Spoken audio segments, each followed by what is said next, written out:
7 weeks of regular season play has come to a close, and that means it is playoffs time here at the Hearthstone Grandmasters for the European region. I'm Matt Admirable, and I'm joined by Sottle. And Sottle, we have had a heck of a regular season that has had a lot of twists and turns along the way, but I want to know how you're doing today now that we've landed on playoffs. I am doing fantastic. You know, this is what we really build up to. This feels like, the same intro we'd give for a championship tour event where we just, we talk about all the work that had gone in to get up to this point. And it really does create that same feeling for me where I'm fortunate enough to, have a front seat for a large portion of it and really see this thing develop. And I could not be more excited to see it resolve today, tomorrow, and Sunday. Indeed. And so let's take a look at how we got to this point here in playoffs. I mentioned the regular season, and that's taking place across 3 different regions as well. Americas, Europe, which we're on right now, and the Asia Pacific, which took place earlier today. And after the course of those 7 weeks, they played through a double round robin stage, within their divisions in their region, where now the top 3 from each of those divisions is going to play off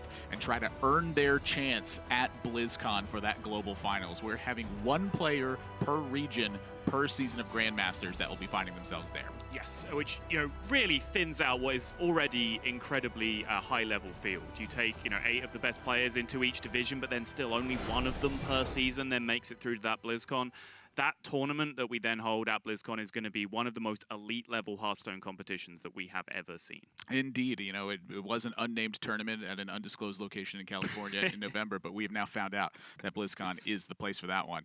And so I want to kind of get to some of your overall wrap-up thoughts on Season 1 and how things looked from your perspective. You were supposed to be casting us right from the beginning, couldn't quite make it out, but you watched pretty much every single minute of Hearthstone that took place throughout those first few weeks that were there.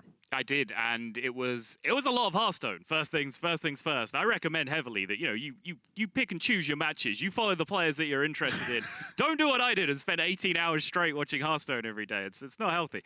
But it was incredible, and I did it because I love Hearthstone and I love high level competition. And I think that's what we got in spades out of this competition. Is even some of the players who started off, maybe a little bit rusty, a little bit behind the meta, a little bit behind the curve, really picked up their game more and more as the weeks went on, and we started to see the cream rise to the top. And I think that when you look at the list of players that we now have in this playoff stage, the proof is in the pudding. And that's what we're going to be looking at next is Group A, the players that made it through their division and exactly how they'll be playing out through today. And so here you can see the bracket, which I'm going to let Sottle take over on this lovely explanation because we came up with a lot of words that were supposed to describe this, and he's the one who did it best. So yeah, it's a little bit confusing. Essentially, the opening round, which is important because it's actually a cross-division matchup, which is interesting. It's a matchup you won't have seen in the regular season.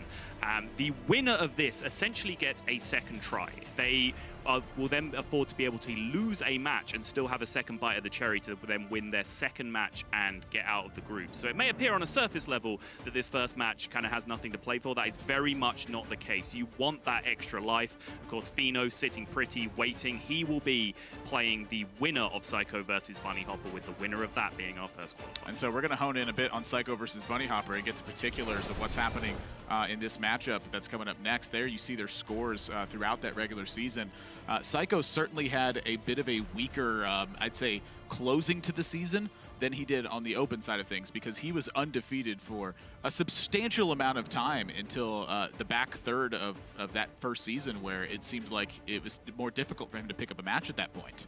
It really was a tale of 2 halves, but I am massively excited about this matchup just in general, because I feel like if I was to go through the division and give all of the players in each kind of like RPG jobs in a job system, like both of these players would be like the engineer or the mechanic of their division. I think they are a very similar style. They're soft-spoken, but they are just solid, simple, straightforward, borderline perfection mechanical Hearthstone between the 2 of them. I definitely can't disagree with you on that one. I'd only seen Psycho a handful of times, I'd say, throughout the past couple of years. And then being able to see him in Grandmasters on a week-to-week basis was just something else. Like, he had that level of play where I'd look up and every single turn I was like, you found just the better way to do this every single time. Every time there were multiple questions asked to Psycho, I felt like he answered them as best as he could given the situation, even accounting for a lot of the different variables that would come up towards the end. It really wasn't until about week 6, I think, that he made a play that left me with a question mark above my head. Is that the best way you could have tackled this given all the random cards that he was generating? Right. And I think despite the potential similarities between them in playstyle and personalities, it's also interesting to me that they've taken very different routes to get here. Bunny Hopper is a player that has been at the top of competitive Hearthstone for quite some time, despite it not even being his #1 focus while he was, completing his studies. Psycho, on the other hand, has kind of gone through that underground route where he's a name you hear rumblings of. He's a name that you'll hear in thank you speeches, right? When someone else wins a tournament, thanks to Psycho, he really put in a lot of work for me behind the scenes. And those kind of names have come up, but you take a while to really see them get their moment on camera. And now with Hearthstone Grandmasters, Psycho is being rewarded for all that consistent work that he's done over a number of years. Perhaps he'll be thanking some players coming up soon that could allude to some of the future players that we could be seeing. But it's not just those 3 from the European Grandmasters that we're looking at. We had 16 players across the region, which means that we have Group B that we have to look at, Division B, and see how their playoff standings have shaken up, because pretty much everything Saddle just said can be translated over in some way to this group as well, where our current reigning world champion is awaiting the winner of Kalento versus Orange to see who will be making it out of this division as well. Yeah, and as you mentioned, same thing I said before, Kalento versus Orange, that is a first-time matchup in Grandmasters because that is a cross-division encounter, but the winner of that will then have 2 bites of the cherry, 2 chances to win 1 more match, whereas the loser will only get 1. And I feel like here we're getting a spread of Hearthstone history with this one, where Kalento being from the days of yore, Orange picking up steam, I'd say around like late 2015, early 2016, and then Hunter Ace. Hunter Ace just being right now. Is what's happening right now. He stormed onto the scene in 2017. Yep. Like if you had been really deep within the scene, you would have heard of Hunter Ace in 2017. But if you were watching tournaments and that was how you were getting into it, Hunter Ace was all last year and right now. Yeah, I think the first time Hunter Ace really came to my attention, apart from seeing his name on ladder lists a few times, was the live rat race that was put on, which is, a ladder race, first person to legend at the start of the season, and that was done as kind of a community effort several months in a row, and then was turned into this big live event. And suddenly Hunter Ace, who at the time I think was 15 years old or something, just crushed everyone with Raza Priest, I believe it was at the time, going to legend, playing against the best players in the world consistently on ladder because they were the only players up there racing with him, and holding down like a 60% win rate to legend, which is crazy. So Saddle, I'm going to give your final thoughts on this one as we wrap this up and then get into the matches straight away. Who is making it out of European on top? Whew.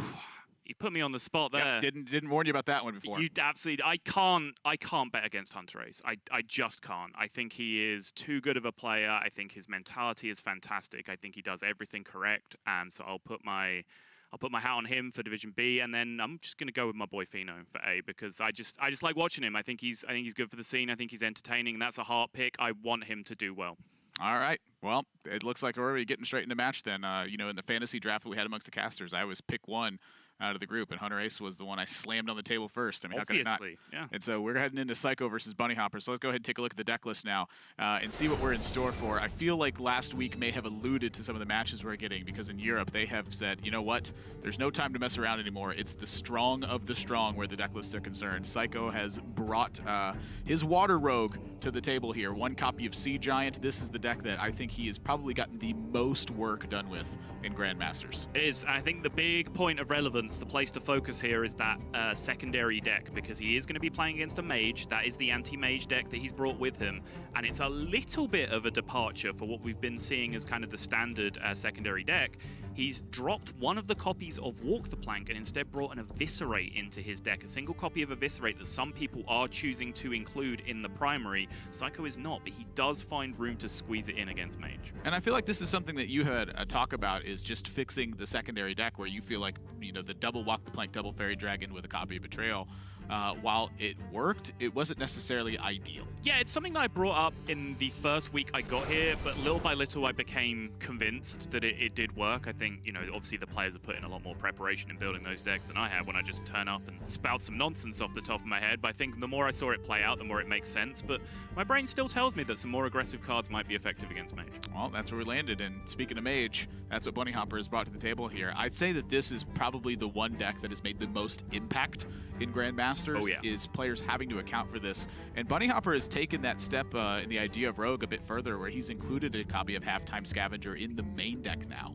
Yeah, and I think that is very smart because if you look at his secondary and tertiary, that is for warrior and mage specifically. So this is a strategy that I brought up several times where, you know, you only have 2 additional decks to tech for 2 matchups. So right now we have 3 matchups kind of that you're expecting to see large numbers of in the field. So I think leaning your primary deck just a little bit towards that 3rd matchup that you're leaving out of your secondary and tertiary makes a ton of sense, and Halftime Scavenger is the card that Bunny Hopper's going to choose to do that with. It just feels weird that slot, if you want that extra 4 drop, you know, we've seen Sandbinder, we've seen Twilight Drake, we've seen neither of the 2. Halftime Scavenger.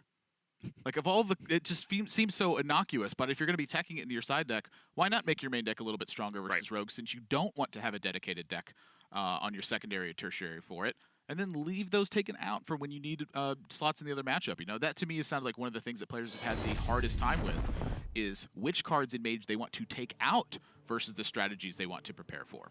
Well, here we go. Bunny versus Psycho, Mage versus Rogue. Winner gets the direct qualification match against Fino. The loser then has their tournament life on the line. Bunny Hopper going first does have the Sorcerer's Apprentice, which, I mean, it kind of goes without saying. Whether you have coin or not, Apprentice is one of the best cards in the deck, but I feel especially when you're going first, it's just a powerful option to dig you out of trouble in certain spots when you don't have that coin accentuating your game plan. I'd say at the Masters Tour in Las Vegas, this was probably the #1 question that I was asking people is, what's the best card in Mage? You know, what card do you always want to see? What card do you always want to have? And I had a lot of answers of Sorcerer's Apprentice, but it really came to my light when I sat down with Hunter Ace to play a game. And he loads up a ladder game, and he goes through his opening hand of the mulligan, and he's clicking Mountain Giant, he's clicking Arcane Intellect. He's like, no, we don't want any. He's like, nope. He goes, we want Sorcerer's Apprentice. It's the best card in the deck. And he tosses away the whole hand looking for Sorcerer's Apprentice. And I was like, maybe he's overstating this to demonstrate his point. But at the end of the game, when I looked up and he had won because of Sorcerer's Apprentice, that is really what told me how powerful that card was in the deck. And since I have really taken that to my heart, as we apologize for the issue here, we'll get this fixed as quickly as we can. Thank you for your patience. I started to realize how important Sorcerer's Apprentice was because of the flexibility it offered you. It offered you the ability to play for the early, the middle, or the later stages of the game, just depending on what the situation was. Yeah, it's a very limited curve that offers the option, but sometimes Sorcerer's Apprentice just allows the mage to curve out as a pretty aggressive aggro deck. If you get Apprentice into Banana Buffoon, you start to pile up such an enormous amount of damage on the board very quickly that it can really put other decks under pressure and cause them to use key removal early on. If they do that, then suddenly you have bigger threats in your deck later on that you've just siphoned the removal out of their hand, and you can push forward from there.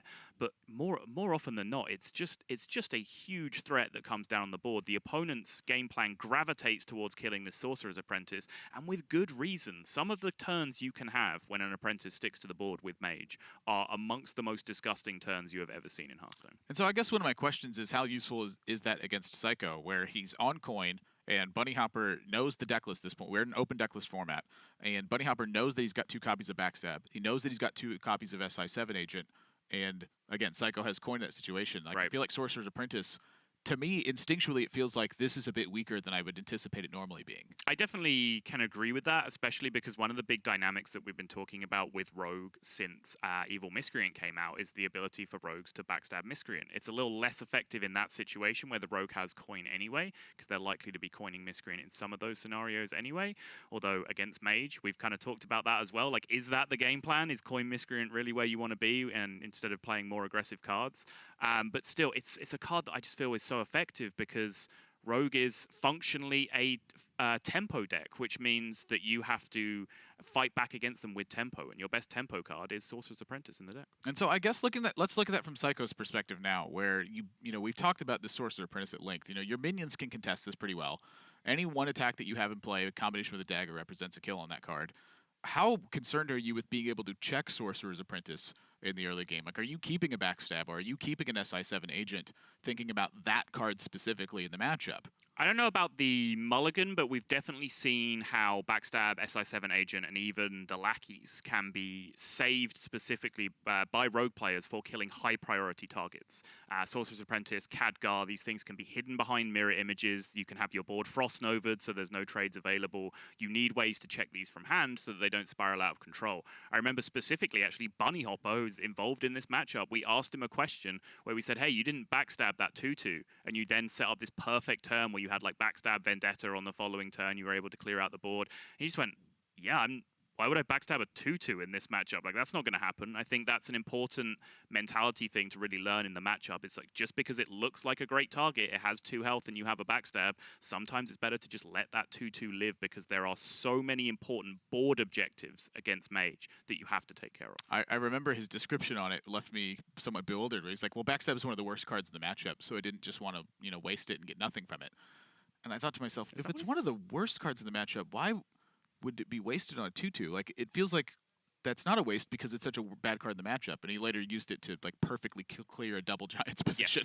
Yes. I was like, that was kind of a bad card, honestly, in this spot, but it worked out really well for you. And so I get an idea of where he was sitting with the comment, where I was like, you know what? It was a really bad card in the matchup. It was a third auxiliary effect to killing a mountain giant, but it ended up getting the job done and killing a 2-2. Wouldn't have done anything in that spot. So again, we apologize for the spectator issues. We're getting them resolved as quickly as we can. So in the meantime, let's take a look at how Asia Pacific went on their end. As I mentioned earlier, it happened this morning. And so if you're looking to catch Asia Pacific, you know, it has typically taken place a lot earlier. We go on just about right after it. But Alutemo, who was looking like he was dominant throughout all of Asia Pacific Grandmasters, formerly known as Champ, barely squeaking it out as he dropped that match to Staz, who Staz, I think, has the biggest comeback of any player in Grandmasters this season. Yeah, and the momentum really continued. You know, I confess I didn't catch this live. It happens, you know, just as we're waking up and making our way to the studio. But I did catch up with Raven about how some of these matches went down, and he said that Staz just crushed both of these series 2-0. It was a very short broadcast for them, for what I understand, because Staz just plowed his way through this bracket. And this is right after the Masters Tour that this breakthrough performance from Staz really took place. I believe he was 2-6 going into the Masters Tour, and then afterwards, I think he's lost like a handful of games since then. Games, no matches. Games. Not matches. Yeah. Games. Because I recorded the curve earlier this week, and I remember reading, and I was going, "Is that correct? Like, has it been 2 games?" It was like, not 2 matches, 2 games. Can we get a fact check on this, please? And so I was glancing at his record. I was like, he actually just isn't losing anymore. Right. Like, he has, I feel like he has taken the power from the other regions and is like, he's become the one at this point. You know, you think about how Fino is undefeated, how Psycho is undefeated, how Monsanto had that tear that was going on. Staz was the complete opposite of it. And then you look at the back half of the season, and that had completely flipped. Monsanto started losing matches, Psycho started losing matches, Fino started losing matches, Staz hasn't. I think it's interesting that you bring up that Masters Tour event as a crux, because we've heard that from a lot of players. That isn't the right word. That's not what I was looking for. Where it really like diverted some players' mentality, where they said, you know, I went to the Masters Tour and I felt like what Specialists felt like in a huge field for the first time, and that really changed the way I thought about the format. And I think we've seen, you know, you mentioned some players, their performance really dropped off afterwards, or at least their records did, and the opposite being true as well for some others, where I think that focal point of the Masters Tour in the middle really did teach a lot of these players something about Specialist and really create that paradigm shift in the league, where the second half was just markedly different from the first. Yeah, I feel like one of the things that I really took away from this season was no matter how tough or how close or how figured out a format seems, the players who are the best are going to find ways to innovate in those situations. And while they may bring the same styles of deck lists in terms of archetype week in and week out, they're going to find ways to change it, where one single card can make all the difference in the world where something is concerned with that. Yeah, I think it's interesting that even some of Specialist's biggest detractors, when they played it in a big field, I think maybe they connected with the format a bit more. I thought people were saying, actually, in a big field, this actually feels kind of good. And I think, you know, when you then connect with the format a bit more, as finally we are back in game, just to finish the point, when you finally connect with a format like that maybe you weren't fully invested in beforehand, that is really going to improve your play. Indeed. And so now, again, we apologize for the spectator issues. We're up and rolling here again. With game number 1 of Bunny Hopper versus Psycho in this one. Winner advances to face Fino, where they have 2 attempts to make it out of the group at that point. The loser of this match only has 1 chance left. Indeed. I don't know whether this is good news or bad news, but sometimes we have issues just from our spectator client, and the game was ongoing, but it looks like this one is remaining at 0-0, and there was no gameplay that you guys have missed, so take that as the silver lining if you want. So much rides on these next couple of matches for the players, too. I mean, it's been 7 weeks of Grandmasters. We're talking 14 matches of play. Yep. Everything on the line now to make it to BlizzCon, to that global final. You know, this is a position where Bunny Hopper has been here a number of times in the last year. And I imagine now sitting at home, riding this wave of experience and the season that he's had, where It was even for a long time in his record until he had that streak of matches that he won. This has just got to be like home field territory for him. You know, Psycho has mentioned a couple times that he's been a bit nervous in some of his matches. I imagine that Bunny Hopper has expressed that, but I don't think nearly to the same degree. Yeah, he's mentioned specifically when he's come up against very high-level players, when he's come up against the Hunter Aces, for example, he said that he's felt the pressure of having to, you know, raise to their level or match their level, I should say, because I think he is very much already there. But Bunny Hopper on his side is very, very comfortable with this kind of situation by this point, because you said multiple championship appearances, top 4 at the World Championship, you know, seasonal championship winner. Like, this guy has done it all in competitive Hearthstone, so he can just sit back, get comfortable. You know what? I want to see him ditch the gaming chair and just pull up that little floral wingback number in the back and just get real comfortable on stream. That's what I want to see. You know what I want to see? How Psycho's going to use these shadow steps. This is admirable talking point number 1 when it comes to Psycho. Shadow step usage with Rogue. It has baffled you. The way that he uses shadow steps is so aggressive, and I don't know, it just seems like he's got like 9 shadow steps in the deck. Like, there's just always a couple of them, and it feels like. Yeah. So many games I've watched Psycho, he'd start out, kind of nothing is happening, and then you look up and you go, wait, how does he have so many minions, have dealt so much damage, and still have so many cards in hand? Yep. And so much of it always looks back towards one single shadow step changing the momentum of how a turn will work. And now that Spirit of the Shark has showed up, I feel like now he has a clear image of where he wants to be using these shadow steps. Yes, I think this is a far more straightforward decision than some of the ones we have seen over the past few weeks with Psycho. It's really interesting because we asked him specifically about it in one of the interviews, and he sort of tried to explain where his head was at, but we talked about it, I think it was the next morning or maybe as we were walking home from the studio, and realized that his explanation actually didn't make any sense, which tells me that there's an instinctual thing about some of his play, which is very interesting to me, because a lot of players will tell you that you can reason out and maths out the best play on any given turn and, you know, play like a supercomputer. But I think stuff like that goes to show that some of these players do just have to fall back on instinct sometimes and then justify the play afterwards. And more often than not, when their instinct is as finely attuned as some of these players are, that instinct still leads them down the right path. Yeah, it comes from experience, right? Yes. You know, I always hate to make sports references on anything, but one of the biggest like tournament chokes of all time was held by a golf player who they had such a big lead going into the final day, they just thought to themselves, okay, just don't mess up and we win. And so they thought about every single shot that they took, and it's like the biggest choke of all time.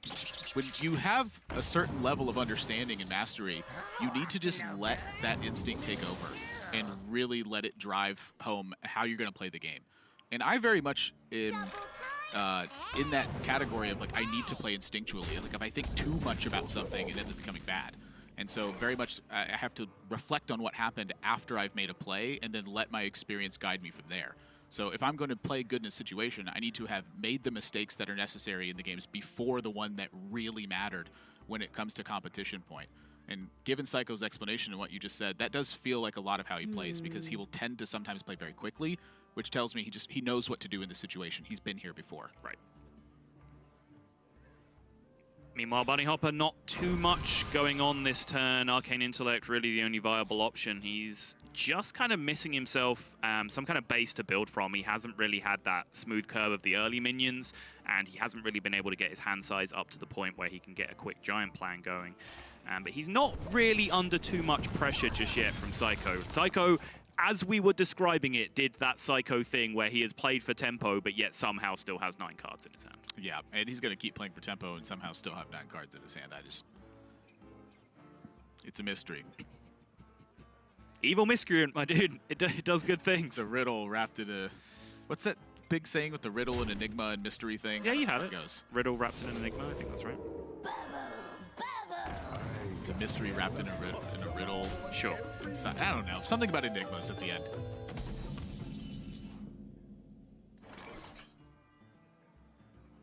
So now Bunny Hopper's faced with the decision where I feel like Psycho being able to get a 4-5 off of this evolve was a major deal, because Bunny Hopper, I think, was looking towards that Luna's Pocket Galaxy. Yeah. And I think likely lands there because his 7 is Mountain Giant Conjurer's Calling. But that is a slow turn when you're looking at a Spirit of the Shark. It's a slow turn when you're looking at just 7 damage in play as well, which is your point about that 4-5 being very relevant. I think this has become quite key against the deck. It always was. Like, you always needed to keep pressure high against Mage so they can't just freely drop Giants and feel good about it. But since Luna's Pocket Galaxy came into the deck, the idea of just power spiking, pressuring into key turns, like when you have a read that Luna's Pocket Galaxy is something they want to do, became even bigger. Because if you just take a turn off, like if you just have a very slow value-based turn and don't put huge pressure on the board, they will rip that Luna's Pocket Galaxy for very little punish. And it's so hard to come back from that position if they've done it in a safe spot. And that's, I mean, that just kind of illustrates the point. Bunny Hopper thinks that that effect is so potentially powerful that he's like, you know what? There's nothing I can do about this 7 damage. I'm just going to take 7 and just set this up for future turns. Wow. Something about this card just scares me. Like, I look at when it's played against a deck or a board that has no pressure, and I'm like, wow, that's one of the best plays you can make. Yeah. I see it played against a board that has pressure, and I go, wow, is that even good enough? Like, what a strangely powerful card where it prompts your opponent to just be as aggressive as they can. And even in the face of that, you go, you know what? I just don't have anything better to do. Yeah. The minions cost one. Just give them the slow clap. Like, all right, you did the right thing. You pressured me. I'm going to do it anyway. What now? More pressure? Seems like it. Damage plus damage plus damage. The best combo. It goes back to Boston's point from a couple of weeks ago where we were asking him about Luna's Pocket Galaxy and why it wasn't in his deck. And he said, you know, with this deck, I always feel like I have better things to do by spending 5 than just passing my turn and taking a bunch of pressure, essentially. But I think most other players tend to agree that the upside of Luna's Pocket Galaxy just massively outweighs that 1-turn tempo loss on the turn it comes. It's a percentage play. Yeah, You're looking for a future payoff.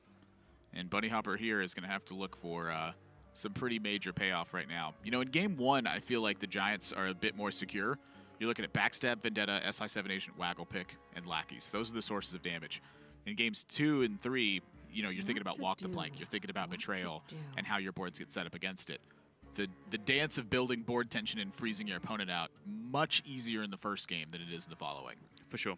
And even that Eviscerate that Psycho is bringing in to his secondary deck to be anti-mage, like, we're talking about it in terms of damage and pressure, it's still a very efficient removal card if you do need to kill a giant and you don't have one of the perfect answers available. You know, look at 0 mana Vendetta plus an Eviscerate. Boom, your giant's gone. I mean, I feel like the turn here is giant. I just am really struggling to see what else Bunny Hopper can have in this spot. Runs out on me. I mean, is he cooking up a play where Arcane Intellect to try to draw into a giant, play the giant in Arcane, I'm sorry, in Conjurer's Calling is better? Is he looking at Halftime Scavenger to build a board and look to see giant the next turn? I was about to say, he's in a rough position as well. So you've like with Mage, you've always got to think about potential high rolls from your deck. So for example, he has a 1-mana Khadgar in his deck that if that comes out and he's still held on to his Mountain Giant, that can win the game even up against this kind of board state that he's really unable to deal with. So there's all type of things to be considered there. The Sea Giant is rough because Sea Giant offers you far, far less defensive options than Mountain Giant does. Mountain Giant 50% of the time gets you a huge taunt. Sea Giant has to find Big Bad Archmage into a 6-mana taunt, which is massively unlikely. And so kind of what I just heard is that it feels like Rogue is favored because they have damage and ways to remove a big minion. I did not say that. But that's kind of what the gist of what you gave to me was, is you need to have defensive minions or otherwise you just die. To clarify, I am very much in the camp that this matchup is extremely even when it comes to a primary style deck versus a primary style deck. Okay. What would you say about this situation? This is bad. Really, really bad. For whom? For Bunny Hopper. Okay. Because it feels really bad right now. Yeah. I feel like Bunny Hopper using a freeze and not being able to absolutely swing the game as a result of it means that he's just going to end up in a worse and worse spot as the game progresses. Interesting. Just dumps the Cold Blood for hand space concerns, but putting it on the Shark. How do you feel about that as a target in general? Well, that was the one that couldn't attack, and now it can. Right. That's my thought. Sure, but is it not already a high priority target on the board even when it doesn't have 4 attack? Is it not better to put the Cold Blood on something that's less priority to spread the threats out? Maybe Psycho's done with it. Okay. Maybe he's tired of that shark. Book of Spectre's a lot better when your deck costs 1. Ooh, but they gotta be minions. They sure do. And now Bunny finds himself stuck. And perhaps that's the reason you don't spread it out. You want your opponent to have to Ray of Frost for less overall value. Yeah, I think looking at it in the face of exactly Ray of Frost, it does start to make some sense, because double Ray of Frost this way leaves a significant amount of attack on the board, whereas you don't want to put Cold Blood on a 1-1 because it can just get pinged off and you lose value. So your other 2 options are then a 3-3 or a 4-5. So if you had put Cold Blood on either of those 2 targets, double Ray of Frost freezes those 2 targets and you have almost no damage on board. So Psycho is absolutely correct in the way that he did it there. That makes a ton of sense. He's dealt 14 damage. He's killed just about every minion that Bunny Hopper's played. And he's still got 10 cards in hand. You're never going to let this one go, are you? Where are they coming from? I don't understand. He's had a shark in play the entire game. What do you expect? It just doesn't feel like this should be the case. Like, I play this deck, I run out of cards on turn 4, and my opponent's at like 36, and I'm at like 12. I feel like everyone who's played Rogue and hasn't just been one of the best at the game, it knows what I'm talking about, where you just run out of stuff and you're like, yep. I don't understand. My opponents always have everything, and I look down at my board, and I'm like, please, can I draw a Blink Fox? Right. I just don't get it. Like, I get it, but I don't. That's the point I'm making. Good talk. He would have had 12 cards in hand if it was possible this turn. Psycho Phil's board here, not a big deal because he does still have a Shadow Step available if he draws something that needs to hit the board if a Frost Nova comes down, but that is something that you do always want to look out for the matchup. He does know that he sapped a Sea Giant here, though, so that is a little bit frightening in terms of the second Sea Giant, but Bunny is going to rip the Doomsayer out, and we don't even get to see it. Curse you, spectator mode. But I assure you, if Bunny conceded there, the Doomsayer did not appear from that 2-drop Conjurer's Calling. Yeah, and that's about the quickest I've ever seen Bunny Hopper land on a, well, this is the only play I have scenario. Yeah. And that tells you how dire that game went. I mean, that was all Psycho in that one. He got early pressure, he landed a shark, nothing got checked. Yeah, so with Mage, it's very often a matter of looking at your hand and just deciding what that hand dictates to you in terms of how you play out the game. And Bunny Hopper was stuck in a position where his hand didn't really have a clear game plan, so he ended up in this awkward spot where Psycho loaded up against a bunch of pressure to try and dissuade him off making kind of slow turns to invest later. But Bunny Hopper didn't have an alternate plan in his hand, so he just had to say, you know what? Luna's Pocket Galaxy, go. And then from that point, his deck was not kind to him in terms of feeding him something that could dig him out of that situation. Yeah, and I honestly, I'm kind of curious if like even getting a Mountain Giant there makes too much of a difference just given how much gas Psycho had. Right. I think it would have like been a speed bump or a roadblock or a way for something else crazy to happen, but I feel like Mana Cyclone needed to be the card that was going to change that game because Bunny Hopper had to use a Frost Nova just to buy time, and he wasn't able to capitalize. He actually got checked on that turn, and the issue got worse after the Frost Nova. It's quite rare that you have to use a Frost Nova in that way, but that's one of the things that I look for in who has decisively won this game is how effective was the turn post-freeze for the Mage player.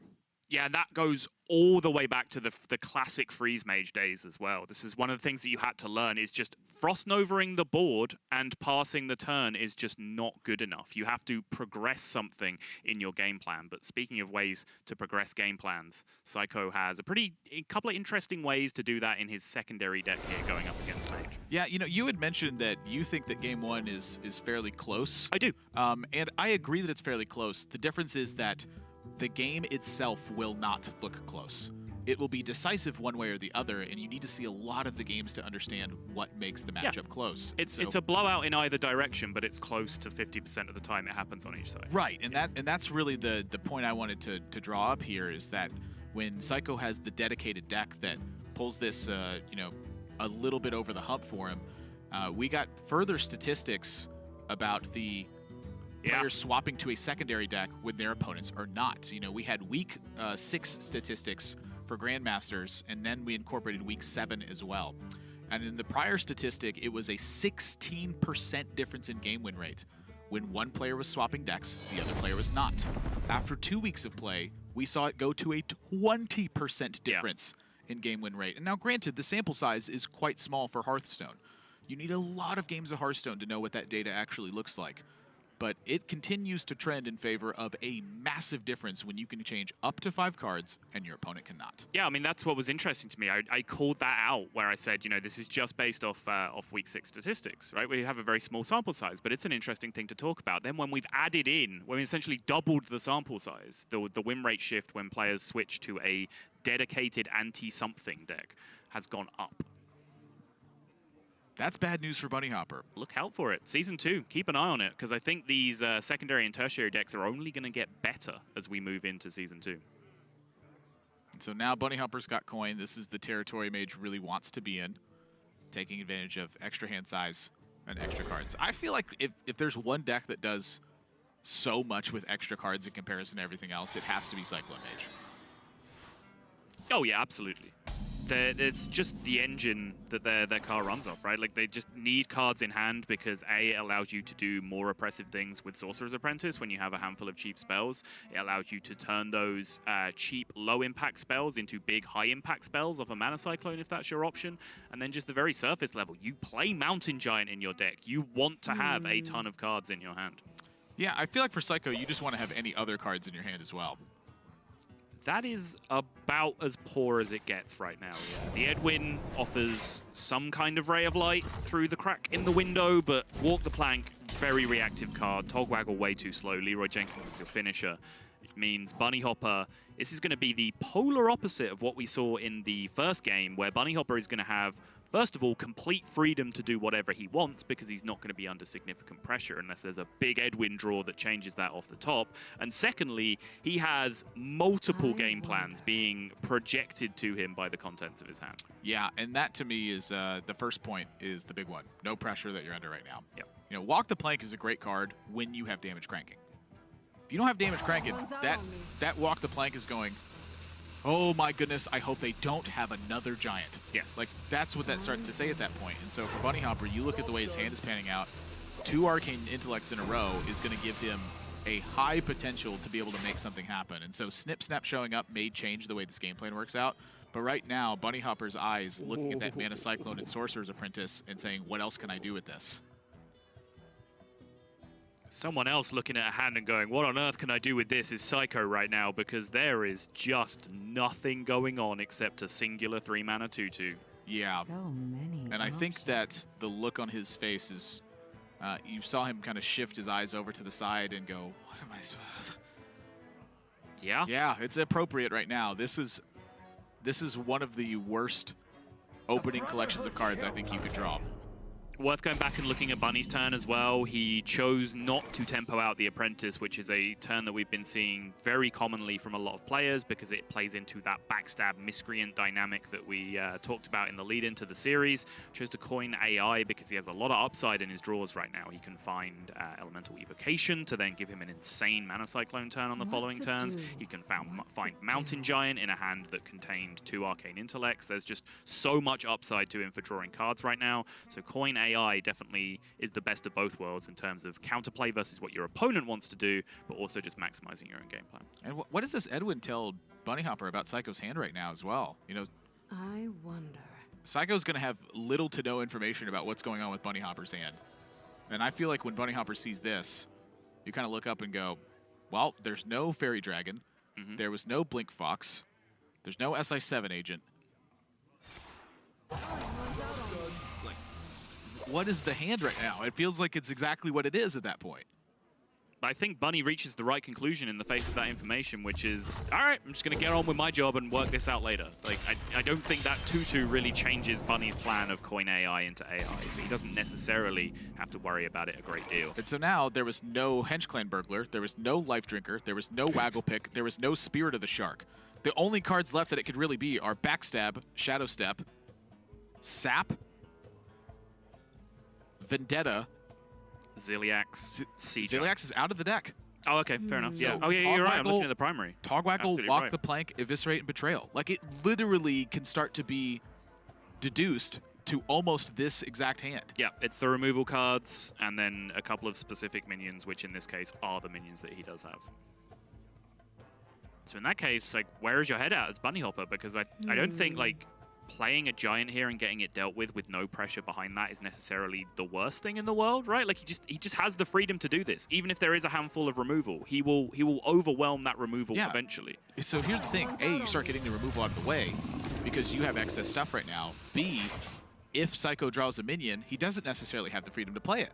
Also, importantly, if Bunny Hopper plays a giant here and it's a removal turn from Psycho, look at the dynamic that then's created. Bunny Hopper goes back to his turn with no pressure on the board because Psycho spent his whole turn removing a giant, and he has Luna's Pocket Galaxy for 5 in his hand. Yeah, and so, again, you kind of look at the payoff that Bunny Hopper gets in this. It's twofold. Number one less walk to play. Number two, no pressure added. That's exactly what happened to Psycho here. He used his premium removal spell, and then he drew a minion that he couldn't play on that turn. Right. So Bunny Hopper using that Mountain Giant, even if he knows it's going to die, if Psycho's hand is face up in that spot, you probably play the Giant. You know, this to me was a good example of hand reading and how it matters, because the best players in the world are doing that to a very subtle level, where the smallest of details in one of your missteps can tell them a lot more about your hand than when it's as obvious as this situation for Bunny Hopper. So now, this is actually a tougher decision for Bunny than I made it sound. Obviously, Luna's on 5, beautiful. You know, you sign me up. But the second Mountain Giant, because of that dynamic we have where Psycho is only playing a single copy of Walk the Plank, Bunny can actually, even if he's giving credit to this hand being full of removal from Psycho, could actually still imagine a world where his giant lives, right? Because Sap is the only card that deals with it. Betrayal would do nothing. It would have to be Vendetta plus something else in order to take care of it. And I feel like Bunny, potentially, if he gets the second giant down here, can win the game. But he's going another way entirely, something that I didn't even look at. He's going for the Sorcerer's Apprentice turn instead, just maximizing out onto the board. What's the merit of this, Admirable? So my thinking on this is Bunny Hopper probably wants to, again, prompt Psycho to do something. In the Mountain Giant, as you mentioned, it's only checked by pretty specific things. And so when I'm looking at this, what it says to me is he wants the option of Mana Cyclone or the option of Mountain Giant into Conjurer's Calling next turn. And this is the only way to really create that, is to get the Sorcerer's Apprentice into play so that you could have that threat of the Mana Cyclone being pretty explosive in this spot. That's fair. This also starts to eliminate the hand range from Psycho, where Bunny Hopper can further identify it. And even in the worst case scenario, Bunny Hopper is looking at having Mountain Giant Conjurer's Calling on the following turn. Now, the Betrayal, I think, is really where that Psycho has the potential to get that payoff, is the fact that if Bunny Hopper lands on that big turn, Betrayal can answer the whole thing. You have a lot more faith in Betrayal than I do, Admirable. Let's just leave it at that. It's like a 2-mana Walk the Plank. Yeah, sure. So I love it. Yeah, sure. Yeah, sure. So, yeah, if Lunas had come down that turn, he does still have Giant Conjurer's Calling as the follow-up. But I think you make an interesting point that this is the play that he makes that gives him the option of doing either on the following turn, which I think is a really nice way of looking at it. I think if he, unless he'd drawn exactly Elemental Evocation off the top after the Luna's Pocket Galaxy, which is not the world you want to live in anyway, like, you didn't really have an effective Cyclone turn. So I like this the more that I look at it. I think you explained it well. When the hand reading parts are obvious, that's when it becomes so much easier for me. So when they're not so obvious. If I can't explain how you know a card is there, I don't want to even attempt to explain how. Does that make sense? I didn't understand a word you just said. Okay, so I cast with Firebat quite a bit a couple years ago. And Firebat is one of the American Grandmasters, former world champion. He's like the best hand reader that I've ever spoken with. For sure. Top tier, for sure. And he has just the cleanest way of explaining how you figure out a card's in an opponent's hand. And when he just explained, I'm like, how do you know that? And how does it now make sense that you've said it? Because you've said it so quickly. I can't do that unless it's super obvious, like this situation was this game. And so for Bunny Hopper, he was able to figure that out, you know, pretty quickly and obviously, because it was quite obvious from his perspective. And he's just making option plays around that. Right. To me, it just I couldn't even imagine a world last turn where he wanted to plop another giant, just given he wants to just Psycho to expend everything first. Yeah. Once he's expended everything, what's he going to do then? The cruel joke of Mage is that the deck then handed Bunny even more options by giving him Stargazer Luna off the top with 2 bananas immediately on the right-hand side of the hand after that. Yeah, no option here. But hard to be diverted off that plan. I am extremely tempted to Shadow Step. Yeah. I figured how he uses it. He has a minion and he has Shadow Step. I have a live target for this card. I mean, saying that, he did, I believe, end the game last game with a Shadow Step in his hand that was unused. Did we want to make it more complicated? Yes, sign me up. Sign me up. Yeah. Sounds good. Is ours.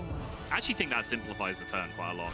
That really makes it clear what your turn is Behold here. the tools of creation.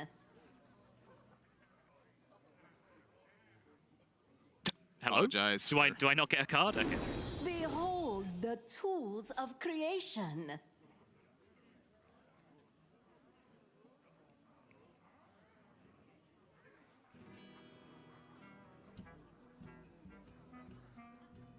Well, the Rare Frost is for sure happening. Yeah. I think Psycho acting appropriately in response to that as well. Or, oh, okay. Well, that was one of the cards I needed your 10 cards to not be. Yeah, Bunny Hopper being responsible this turn. He's already played way too many cards in terms of maxing out his hand size, so he goes and just drops the Mana Cyclone to fill up his hand and then plays the banana afterwards to make sure that he has upside draws from the rest of his deck. Yeah, this is this hand's it's not good.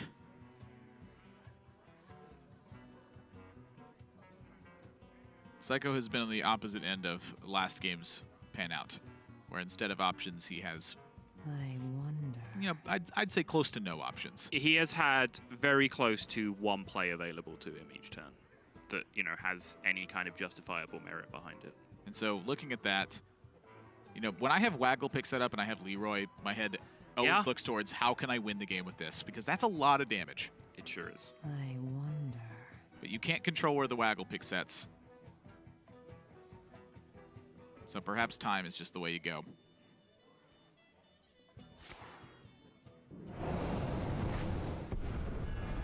Choose soon. That looks about right to me. This Yep. guy's toast.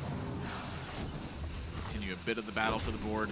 It's worth knowing as well that Bunny is quite light in terms of defensive options that can protect him for Leroy. He doesn't have mirror images in hand right now, and he's down both Mountain Giants, which leaves him in a position where, you know, Grave Horror Taunts just aren't an option in the game anymore. Yeah, I mean, that is something to be said, I think, is that with the Mountain Giants gone, you do limit your defensive measures by quite a bit. And so Bunny Hopper has to find a way to keep some amount of aggression going. You know, Psycho's at 15, so he's not too far off of some attack turns. What to You know, you do? couple anything with Frost Novas and you're looking at those minions representing lethal.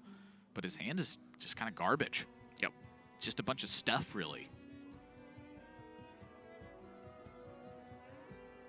You know, I think to that Sorcerer's Apprentice turn, and I liked it, but what else could have happened? Well, yeah, I was almost about to go and look back at the exact same turn. Definitely those 2 to 3 turns around that period of kind of what defined how this hand has panned out.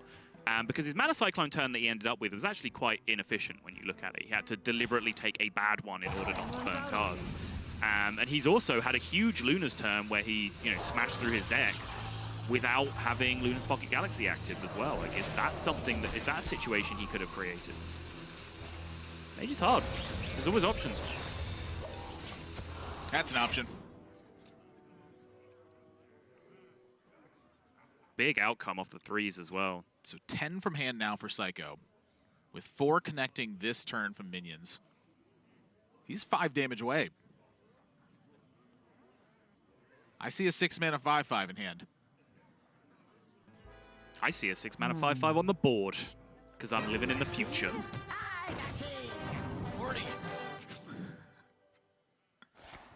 Aww. I mean, the 5/5 isn't doing much good on the board if you don't at least give it some element of protection, right? I felt like the 6/6 is protecting the 5/5 if we're gonna go that route. All right. I mean, you gotta kill the 6/6 first, right? I think Psycho is right in his train of thought here, though, where he's, you know, thinking the exact same thing I just explained. I'm only a few attacks away from dying. I need to stop damage, so that way a single freeze might not end the game. Right. However, when you couple it with Khadgar, that single freeze definitely represents ending the game. Wow. It's the 3/4s again. Bunny Hopper crushing these 3-drop rolls. And that's no outs for Psycho. There's nothing in this deck that'll change this spot. Nope. With Vanish rotated, accentuating that issue.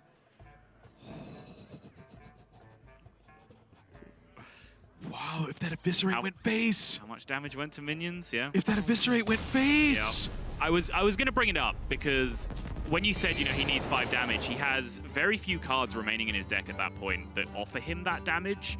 So I think I'm okay with trying to land some minion damage. Of course, it looks foolish when you end up in a game state that you would have won if you'd played in a different ways, but that situation is not the defining point about whether you played a turn right or wrong. The important issue is how often you win on average, not any individual pan out, any individual game where you draw one particular card. I'm not sure, but in the moment, I was okay with the play to board. It felt like it was better to me. Like from a perspective of Psycho's position, it felt like eviscerating the minion was superior to me because he's still quite lost on what Bunny Hopper's hand is actually comprised of at this point. Right. Like, he hasn't really done much to tell you what the rest of his hand is. Right. He's been using Ray of Frost, he Mana Cyclone for a couple of cards. The Lunas didn't get to pop off. Psycho's in a position where he's left looking at Bunny Hopper's, hand from the face down perspective. And it feels like it could be almost anything in the deck right now. Like, he has no read on the Frost Nova.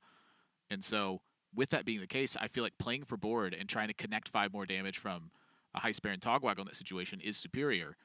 It's just you look back at the single Shadow Step draw and you go, is this the thought that occurred to him at that point? Is there a chance that that's a better way to play it around it if you don't know what your opponent's hand range is?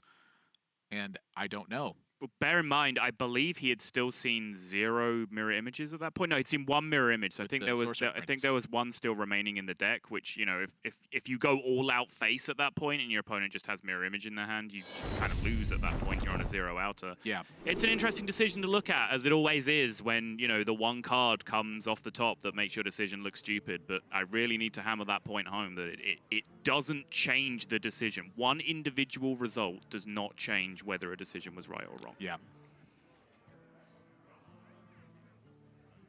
Game number 3. Huge stakes. Psycho versus Bunny, both of them remaining on the same deck as they were previously. Psycho with his version of the deck with an Eviscerate coming in alongside the Fairy Dragons and the removal cards to come up against Mage. Bunny with the same old Mage he's been running since game 1.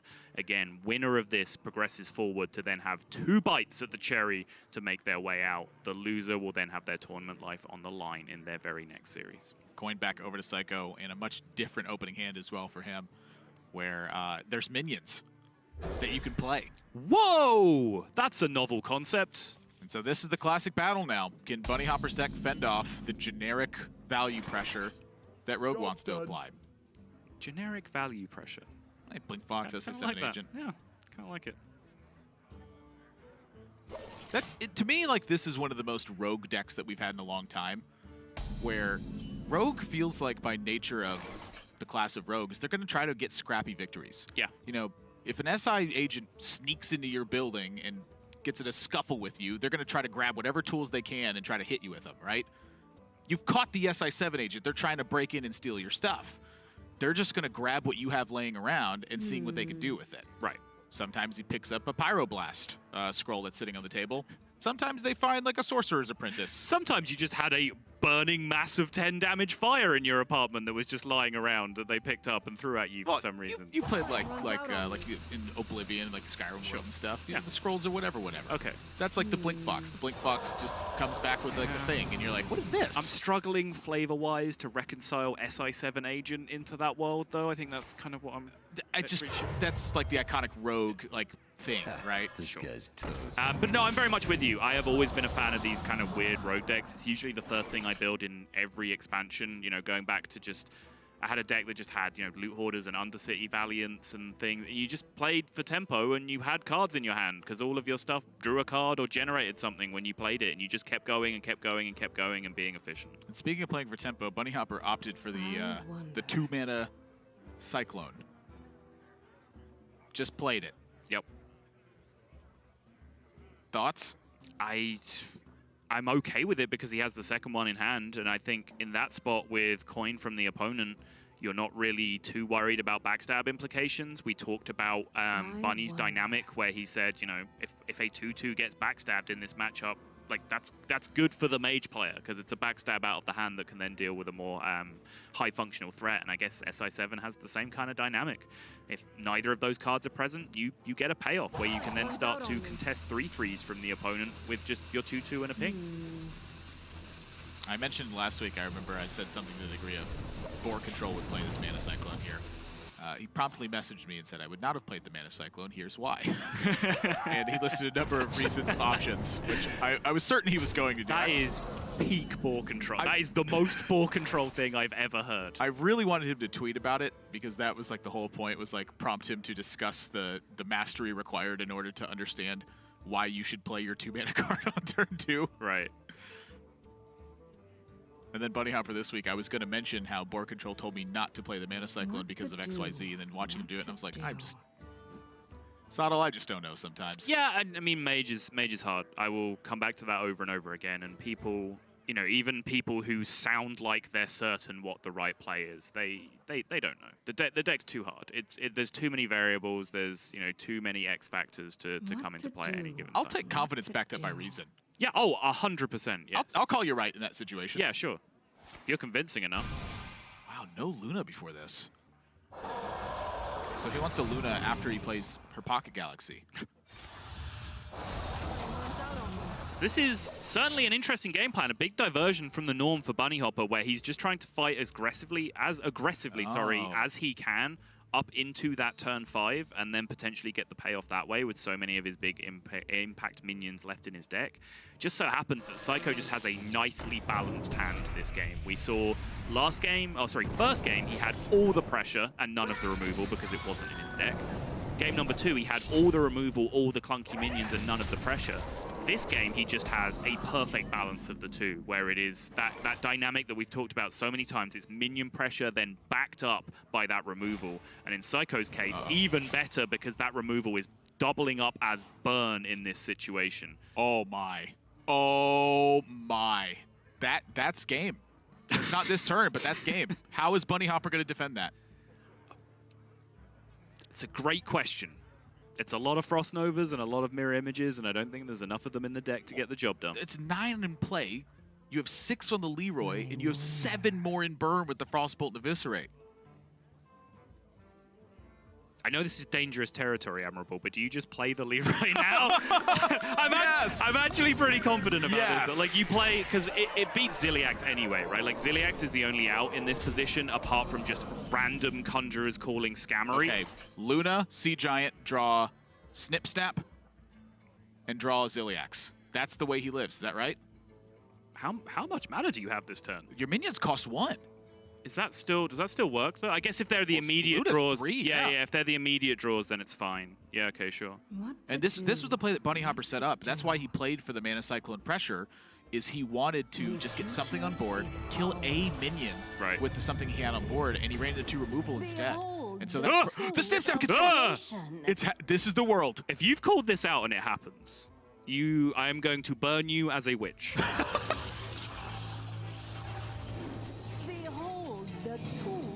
It's not it. He's just cooked. Wow. Yep. Psycho takes it down 2-1 and moves on to now have 2 tries at making it through this group. That was the advantage you have for winning in this scenario, is now one of your next 2 matches being a win. That's it. For Bunny Hopper now, he has to win his next one or he's done. For Psycho, he's got 2 tries, though. Yeah, and honestly, I kind of feel like for the mental health of the players, I think that's the best way around for it. I think Bunny Hopper is better equipped at dealing with just that one game that means everything from this point. It's kind of a dynamic we talked about where Psycho just has admittedly been a little bit nervous in a couple of spots and has certainly looked a little nervous in some spots. Just, you know, visually, looking at his face, looking at his webcam, I don't think it's really come through too much in his play, apart from the one rogue game where he had the Overlord's Whip available to him, where he got himself in a huge miss. All right, and that wraps up our first match that's here, but we got a couple more that's going to be coming up. And so we can take a look at the bracket and see exactly how it's shaping up in case you're just joining us or in case you're wondering what's happening now. Psycho is moving on to face Fino, whatever you want to call him in that situation. It's supposed to sound like phenomenal because his plays are phenomenal. Yeah, well, that's one of his friends that said that anyway. Yeah. Whose friends say that to them? Like, that is not how friendship works. I don't understand. Well, I think your casting is phenomenal. You should just make your name Phenomenal. Regardless, Fino will play Psycho. Either one of those kind of has the extra life where they can lose that matchup and still go down into that Deciders match where I believe Bunny Hopper is now waiting. Yes, that's right. Bunny Hopper's waiting down there in that lower side. And Fino looking to face off. He was the first seed in the group, and so that's the advantage he has is he just got 2 tries straight up. He doesn't have to battle for the chance of that second match being able to give him a win and through the group at that point. And so that's where we're seated, and that's what we're going to be awaiting is the outcome of those matches and seeing how they move on. We're playing through Group A's today, and we're going to be playing all weekend long where we are in best-of-3 matches until the finals on Sunday, where players then secure their spots to head to that global finals at BlizzCon come November time. And so, Sottle, that means I believe we're going to have to take a break because we got to get our next match set up. And we're bringing the band back together next. We're actually rotating our casters throughout the day up until this point. I believe it's the old school dream team of TJ and Admirable coming at you next. I like TJ, but I like you a lot too. Oh, I like all the casters. I guess that's why I ended up doing casting. So, quick break is coming up, and when we get back, the second match of the day is getting underway. So stay tuned. We got plenty more Hearthstone this weekend coming all the time. Hearthstone Grandmasters.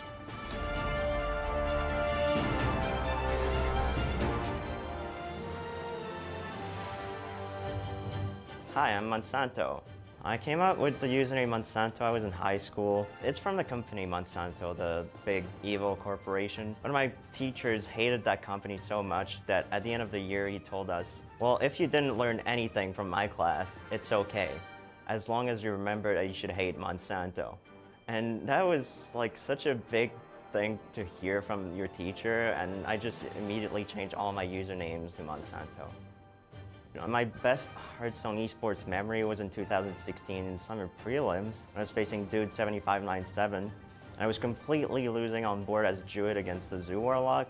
I had played 5 spells during the game, then I jammed the Yogg-Saron on. It cleared his board, built myself a board, and the next turn I had double Savage Roar for lethal. What makes me special as a player, I think, is I try everything. I try every possibility in decks. I try new things. And so when there's something that went under the radar, there's a big chance that I actually found it and I can bring that deck. Being in Grandmasters means a lot to me. Being able to just compete another full year of Hearthstone, that was a really big thing for me. I want to win the whole thing. That's my personal goal.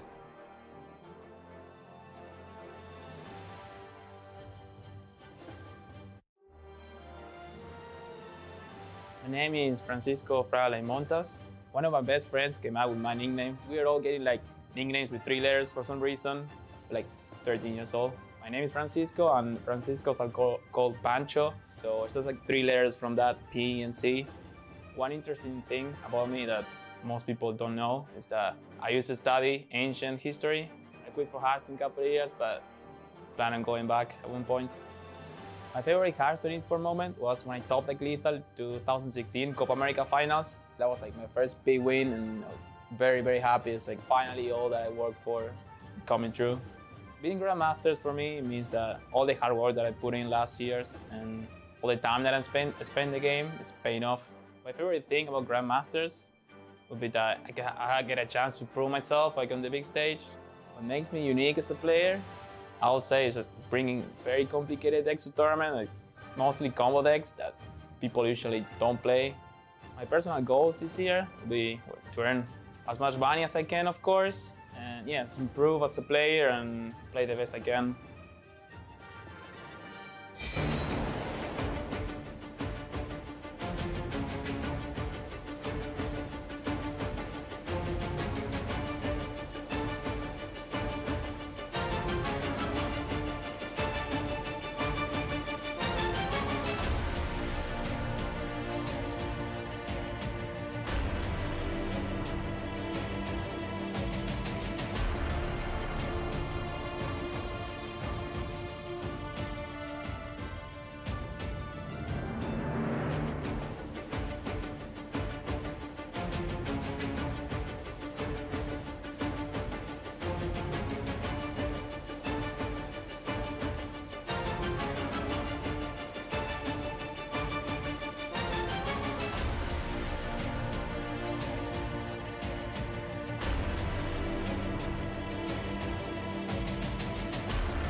everybody, and welcome back to the Hearthstone Grandmasters for Europe. I'm casting the Europe Grandmasters. I'm TJ, and I'm joined by the Admiral. That's Admirable. Yep. How's it going, man? First time we've cast together on Grandmasters. This is the first time I haven't been in the host position on Grandmasters as well. Does it feel good? It feels normal again. Are you ready to analyze? What are you talking about? We haven't cast together. I'm ready to analyze. Well, coming up next, we have the winners match for Group A for this playoff stage. It's going to be Fino versus Psycho. And this is a cross-division match, which is interesting. Now that these players have played each other throughout the round-robin stage, Fino coming from the Division A, Psycho coming from Division B, and they both finished nearly at the top of their division. Fino in first place, Psycho barely missing out on tiebreakers to Hunter Ace. So this is going to be cool. First time we're seeing a unique matchup in Grandmasters. And these were the two players that were the most dominant early on in Grandmasters in their respective divisions, where Psycho and Fino at some point were both sitting at an 8-0 match score, and it looked like they were untouchable for quite some time until really that back into the season where they finally started dropping some matches here and there. And so for me, this is really the tale of those two, where they started to drop off matches to the back end, but now it's come clutch time. Now it's the matches where you have to start winning. Each of them now have 2 tries to make it through this group and battle in the finals. And it has to be right now. For Bunny Hopper, he's got that one match that he'll be awaiting the loser of this one in particular, but the whole season is boiled down to this, where they had dominant performances, it got equalized a tiny bit towards the end, and now they got to turn up that heat. They got to find those match wins again. Yeah, there's a spot at BlizzCon at those global finals on the line, which is a pretty big deal. We are sending one player from each region per season of Grandmasters. So at the end of the year, we'll have that global finals, which will consist of 2 players from Europe, 2 players from Americas, 2 players from Asia Pacific, and 2 players from China. It is the most prestigious event of the year when we're talking about the new system. And the players have been working for the past 7 weeks throughout that double round robin stage to get to this point where they have a chance to fight. So even though to you at home it may feel like a normal week of Grandmasters, it is not. Yeah, the regular season is over and done with. The rest of the players are now officially in their off-season, where they're waiting with bated breath to see what's going to be happening. And no one this season is facing relegation either. We do not have that added stress on the players that will be in place come Season 2. So the stakes get even higher as we approach that point. But for right now, this is as high as it gets for Grandmasters. We have 1 seat from each region this weekend going to the global finals. That's it. The other 7, they're going to, the other 15 players in Grandmasters, they're going to have to wait till next season if they want their shot. Yeah, and next season we might see some changes. We're going to see relegation played into the mix.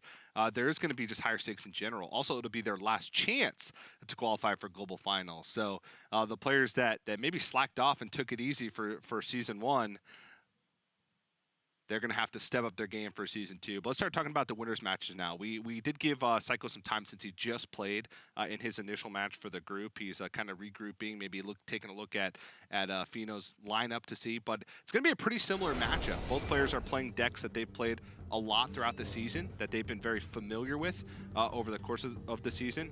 And taking a look at Fino's deck here, he is playing the Cycle Mage. Yeah, and with Bunny Hopper, he opted to go with the 1 copy of his Halftime Scavenger in the main deck and have a side deck that was dedicated for both the mirror match of Cyclone Mage and for a potential Warrior matchup. Now, in Europe for playoffs, no one brought Warrior to the playoff stage. It is absolutely just not there. It is 4 Cyclone Mages and 2 Rogues. And so for me, I'm pretty firmly in belief that Rogue has the edge in the matchup just due to the consistency of the game plan. It's pressure, it's a removal spell, and you try to get going.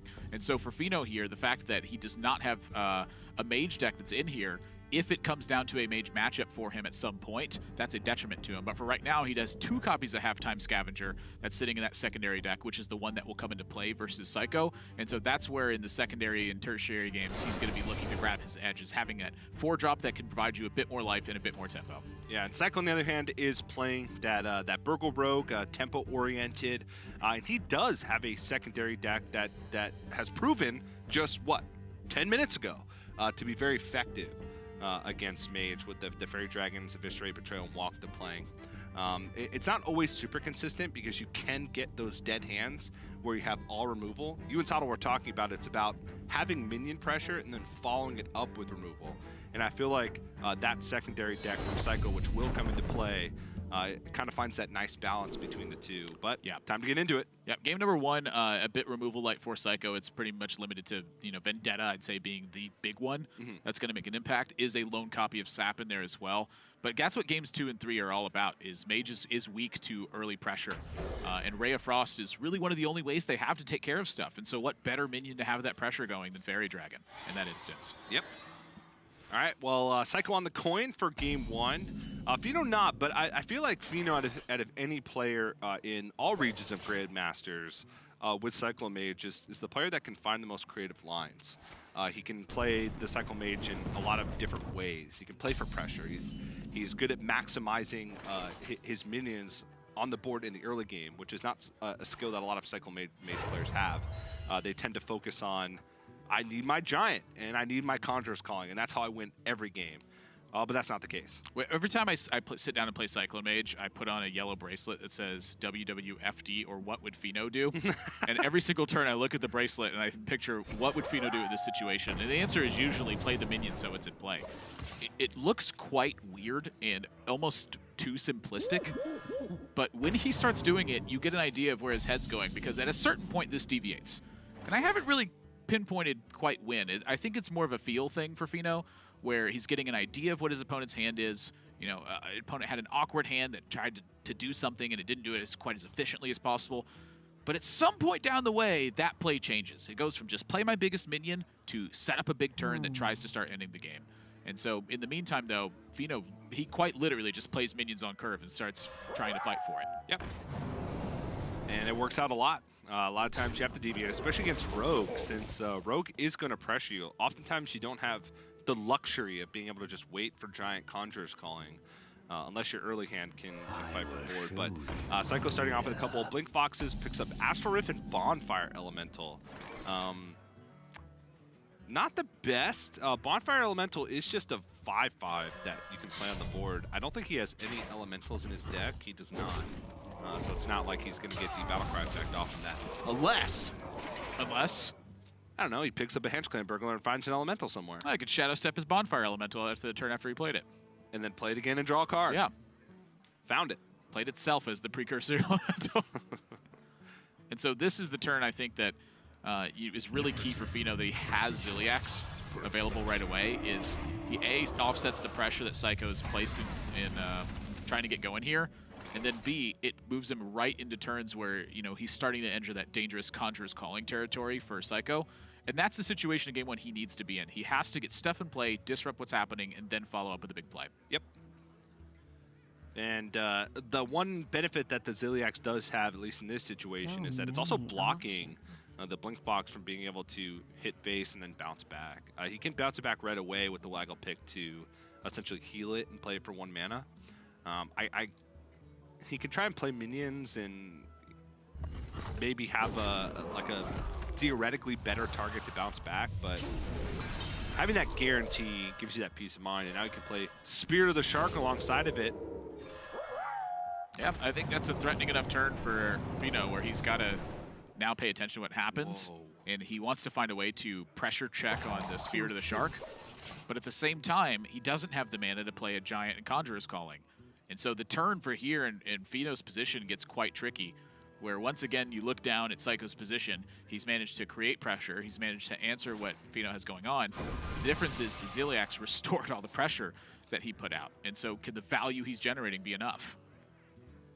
It's tough because at least Rogue nowadays, they do have lots of burst damage in the late game with Waggle Pick, Leroy, Shadow Step, but in order to get pressure going, it's pretty expensive. And they don't have any life gain, so they also have to be worried about the pressure that's, the counter pressure that's coming from the Mage's side. Yeah, it's relegated to like literally a Ziliax and 2 Life Drinkers, which is technically more than the Mage has, but the Mage has freezes and Mirror Image. Yeah. Which, they're gonna duplicate that effect. Yeah, the Life Drinker outside of Spear of the Shark is not like a reliable way because it is expensive. It's expensive life gain. It's 4 mana for 3 health, and the body's not significant. Where it really gets its power is when you combine it with Spear of the Shark, which he does have on board, and it's not able to be dealt with. But Power of Creation, Luna's Pocket Galaxy picked up from... Well, the Luna's was drawn. Luna's was drawn, so Yeah. just Power of Creation with the 1 spell. Yeah, that was a Cyclone for 1. Sometimes it's about tempo. He doesn't want to get rid of these cards in his hand because they are valuable. Like Ray of Frost, you don't want to dump it just to get random spells from Mana Cyclone. Yeah, it's serving such a powerful purpose here, right? I mean, he needed to threaten the shark. That's what the Mana Cyclone does. And, you know, the spell is sort of like, you know, sometimes you get something that's going to do something. Power of Creation does something. Sometimes, yeah. Damage Stegatron. Sometimes. Sunwalker. Sometimes. Reckless Rocketeer. Sometimes. I mean, sometimes. That was the Reckless Rocketeer saying sometimes. Okay. Yeah. I thought it was a song that I was unaware of. Yeah, it's a classic. It's an Eagles song. I was about to say, I need to get myself all up on those fat beats. That's a song, right? It is. That was actually Reckless Rocketeer singing the song. Oh, yeah. It's by the Eagles, right? Yeah. That's right. That's right. Blizzard picked up for Psycho here. Ooh. That's pretty much it in auto keep. He also has Shadow Flame, which is very interesting. Well, he's also got 10 cards in hand. So we're not getting a fresh draw in Psycho's position next turn. And that is about the worst minion in the game. Yeah.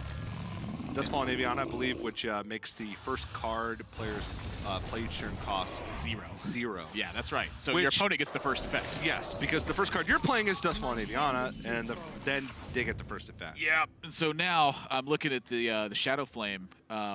Shadow Flame spell damage works. Is that right? Like, if I recall correctly, if you like Shadow Flame to Azure Drake, it would deal 5 damage. I think so, unless they've changed it.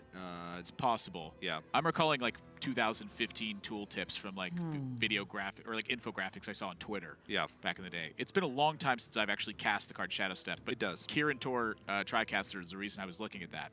That offers with Shadow Step, if that's the way it actually works, a way to clear out boards right now. But the board, he does not have a lot of time to clear it out. No. You know, Psycho spent his whole turn trying to generate some value and something to do. Fino instantaneously explodes on the board 15 attack. You have to do something now in Psycho's spot. This is why the removal comes in games 2 and game 3. Yeah, and this is exactly what I was talking about earlier, where Rogue, as soon as they have a turn where they have to play for value and the mage takes advantage of it, everything that they want to do is way too expensive. A mage can play Mountain Giant plus Conjurer's Calling for 6 mana. They can also play for 5 mana. They can play for 4 mana sometimes with double elemental evocation. For 4 mana, you can play a Life Drinker. And for 3 more, you could play an Evil Miscreant. Which is a 1/4 and a 3/3 that dealt 3 damage to your opponent and healed you for 3. That's much worse, in my opinion, Yeah. than an 8/8 and a 7/8. That's where Spirit of the Shark comes in. Now it's 6 damage and 6 health that you gain with that one. Still doesn't help you fight back on the board. Yeah, it's a little tough. You know, you still face down Grave Harbor Mountain Giant, Yeah. and that's going to be more as well. There's a certain point where there's no more fighting against Mountain Giants. You actually just, you die. You die. Once you reach that critical mass of Mountain Giants. I am quite surprised that Fino chose to double trade in this instance. Like, the Henge Clan Burglar makes sense. I feel like the Shark is just not doing anything anymore, though.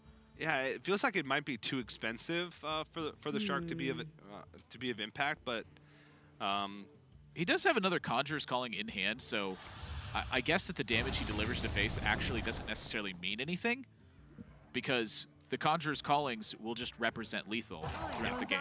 also he just saw that Psycho picked up 2 lackeys. If they're Kobold lackeys, then you don't want to have a giant dealt with essentially for free. You don't want to lose to like a bunch of random 4 damage to face lackeys and Shadow Steps. Yeah. Like, there are still ways he could lose the game to randomly generated cards and lackeys in that spot. Yeah. And so just make a bunch of giants, freeze the thing, and say, deal with it. My hand Also, is Fino knows right now that Psycho's hand is 6 randomly generated cards and 2 lackeys. So he's basically playing around a maximum range of possibilities. Also, the 2 cards that Psycho's holding in his left that actually are rogue cards in his deck he's been holding on to for a long time. Quartz Elemental. Well, I'm looking specifically at the Shadow Flame with the Quartz Elemental. Like, that's so likely to stay there, right?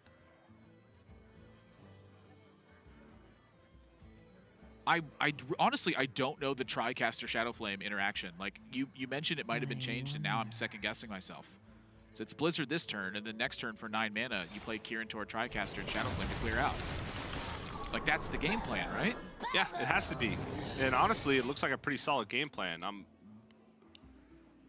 sure that it works that way. Because I'm trying to think back to my handlock days when, like, Blood Mage Down Yeah. played, and you get the extra damage. You only don't get the extra damage from or from board clear effects like that when it's not. Like Betrayal says the minion deals the damage. Shadow Flame deals the damage equal to the minion's attack. Yeah. Yeah, or like Blade Flurry, where it's like the weapon dealing the damage and not you. I don't know. There's some weird cases where it doesn't do damage, but in most use cases, it does. At least in the past, it has. It's just Either way, I haven't seen a control Warlock in the metagame that's run Shadow Flame in a long time. We had even Warlock, but that very rarely ran Shadow Flame, and even when it didn't run Spell Power. I mean, even if it boils down to it, if he's uncertain that that's the case, you know, I'm not seeing like. He doesn't have an option. It's like, well, I'm looking at like the Leroy Shadow Flame, for instance. Like all the minions for Fino are at 6 health right now. Yeah. And there's no way for him to fend this off.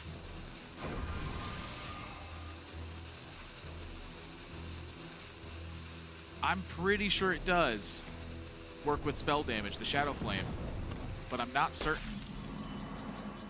Either way, that Shadow Flame is a blowout right now. Yeah. He could just do Leroy plus Shadow Flame, and that works 100% of the time. Yeah, why risk it, right? I mean, Well, I mean, the Quartz Elemental is doing nothing, whereas Leroy could potentially finish the game. So I think that if it in that case, if it does work, no, this face. Yeah, that's actually a pretty mild reaction for what I expected from Fino in this spot too. It's the playoffs. You got to keep yourself calm and collected. This is it. He's got to pop off. Yep. Well, he could pop off. I mean, pretty much everything in his deck costs like less than 4 right now because all of his minions are 1 or 0. Oh my. And Frost Nova. 2 Sorcerer's Apprentices to go with the Frost Nova now. So now pretty much everything in the deck does cost less than 4 mana. In fact, the only thing I'm thinking that would not at this point. No, everything does. Everything costs 2 mana or less. Everything costs 1 mana or less with 2 Sorcerer's Apprentice. Because he's played Luna's Pocket Galaxy, all of his minions cost 1 or 0 in the case of the Giants. And he's got 2 Sorcerer's Apprentices on board. The highest spell he has is 3 mana. So that Luna was just set up to actually be the complete pop-off, and that's it. And he could still keep playing spells with Archmage Tinnitus. Yeah, that's really bad news for Psycho. And so I think what Fino's thinking of right now is, do I want to play Antonidas or do I want to Conjurer's Calling away the Caligos, the 4/12, and try to get bigger minions? I think you just Archmage Tinnitus. Rogue does not have board-wide clears, even if they get random generation. Vanish is rotated. He just played a Shadow Flame. Even if he has a second Shadow Flame, it's not enough. Just keep going. Frostbolt the face, why not? That turn was insane, and so Fino prioritizing killing the lackeys so that way Ice Bear and Togwaggle shenanigans can't come into effect. So Nathan, he had 10 mana and an empty board last turn. And now he's got 1 mana floating and a full board and a full hand. Yeah, and for the full hand are fireballs, and everything else costs very little mana. Psycho is quite dead. No random way to get out of it with that one. That was the only thing he could look for.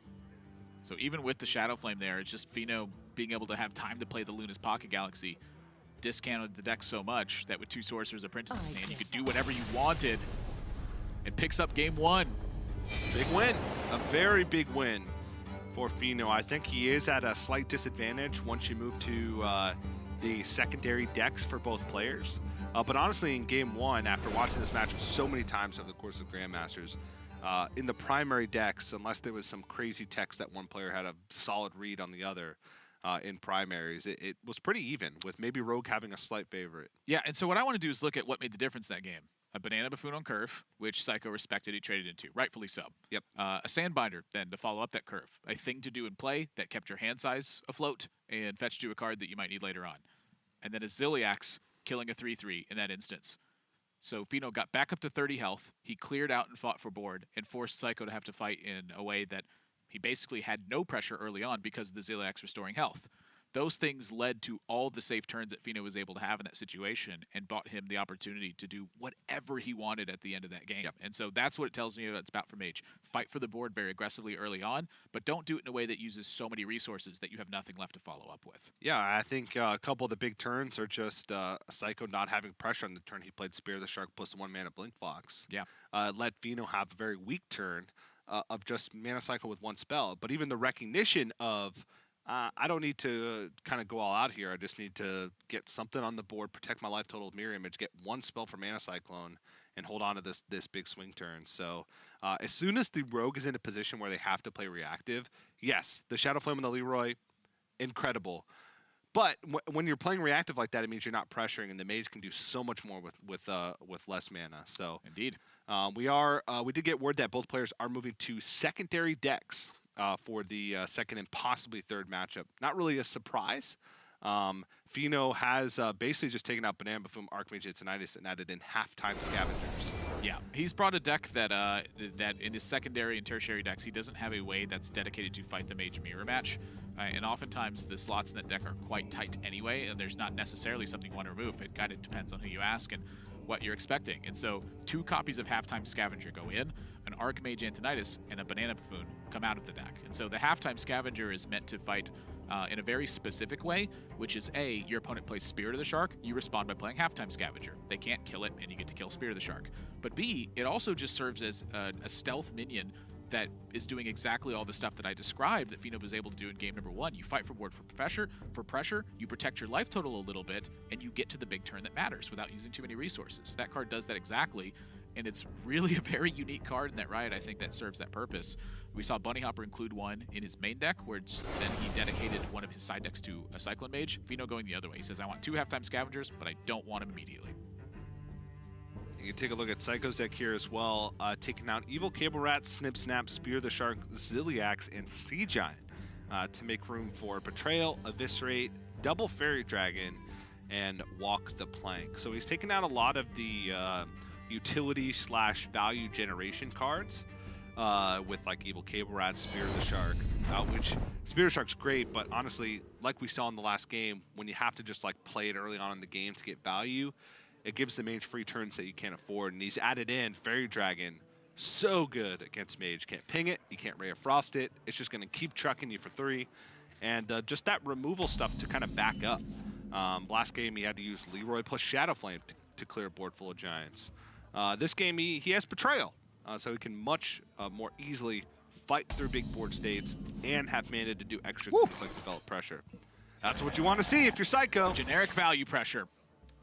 That's what Rogue is about in games 2 and 3 of this matchup. You play some minions, they play an important thing, you blow it up, and you keep attacking. Yep. The one cool deviation I think that Psycho has is that rather than bring 2 copies of Walk the Plank in the secondary, he's brought 1 Walk the Plank and 1 Eviscerate. So he's got a removal-like effect, but it can also serve the purpose of being damage if you're just winning by so much that you need to get something through. Yep. And I really like that choice from Psycho in this one. And for Fino, responding to the Fairy Dragon very aggressively, I think this is absolutely the right call, where Fino is desperately trying to contest his Fairy Dragon, and Psycho has a wonderful response by being able to kill it. You're not happy to use a Vendetta on it, but you are happy to protect a Fairy Dragon. Yes. And so for Fino now, the question is, do I want to be able to play Luna's Pocket Galaxy next turn, or do I need to battle for board? And I think that battle for board is something that he can pretty easily land on at this spot. Yeah, Luna's Pocket Galaxy is kind of a luxury against Rogue.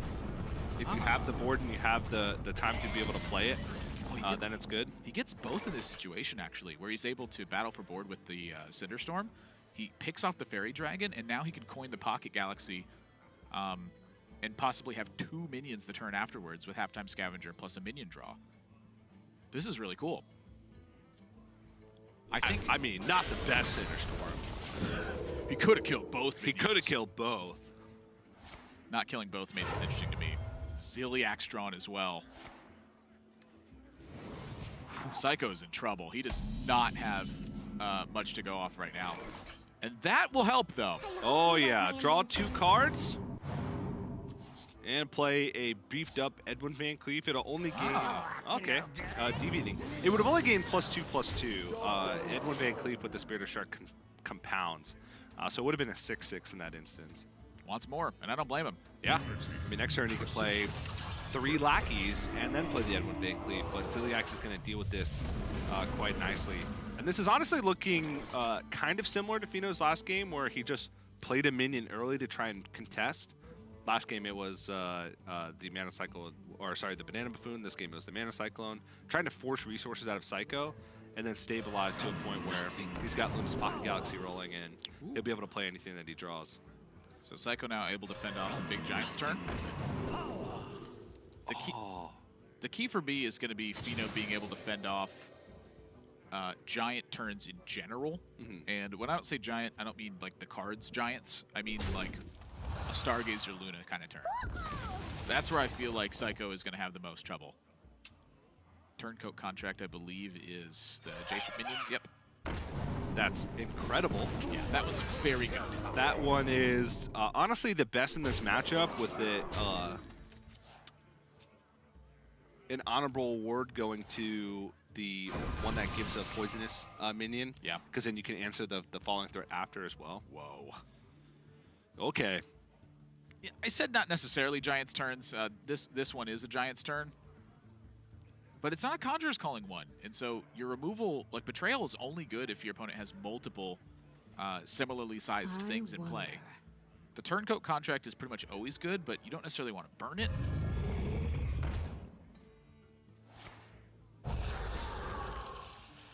Fino going to spend max mana.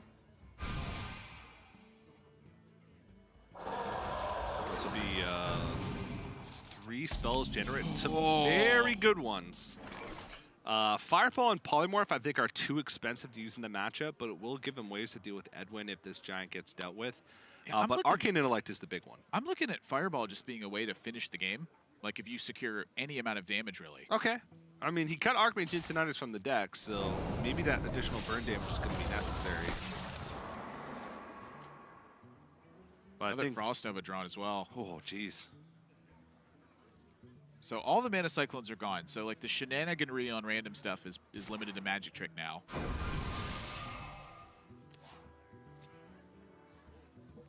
Speaking of, a pair of them. Yeah, I'm pretty curious about this spot. You know, what's the best setup Fino actually gets? Because the question he's being asked right now is A, can you stop the pressure? Then B, once you stop the pressure, you have to deliver counter pressure, because you're not ending the pressure on the opponent's side, you're just delaying it. So he's got to find a way to counter punch and to stop pressure at the same time. Oh, wow. I was honestly thinking that Polymorph onto the Edwin, take the 8 damage this turn, and then save the Frost Novas. Because every turn that you're... Fino shakes his head. Yeah, every turn that you're not using Frost Nova is like an extra turn that you'll have later on in the game, where you could be taking more damage if you didn't have access to the Frost Nova. So when I'm playing this deck, especially against Rogue, any turn where I don't have to use Frost Nova, I try not to. Now that gets dangerous when you factor in like Waggle Pig and Leroy, but also clogging up your opponent's board with smaller minions makes it awkward for Rogue, because they can't kill off their own stuff, and if they're like maximized on pressure, it can make some of their turns awkward. Just like you. And now Fino just kind of has to go for something big. Picks up Ice Barrier, which is a nice way to stall for time. Research Project's good. It's great, especially considering Psycho has 9 cards in My hand. hand is too full. Ray of Frost gets drawn. Fino, he might be having one of these. He might be having one of these big turns. It slows down right at that spot. He's going to Conjurer's Calling, and Betrayal is awaiting for Psycho right now. But his board's about to get frozen out, and so his turn is going to be limited to just spells and weapons. That's it. Again, I kind of like the second Conjurer's Calling and a Ray of Frost here.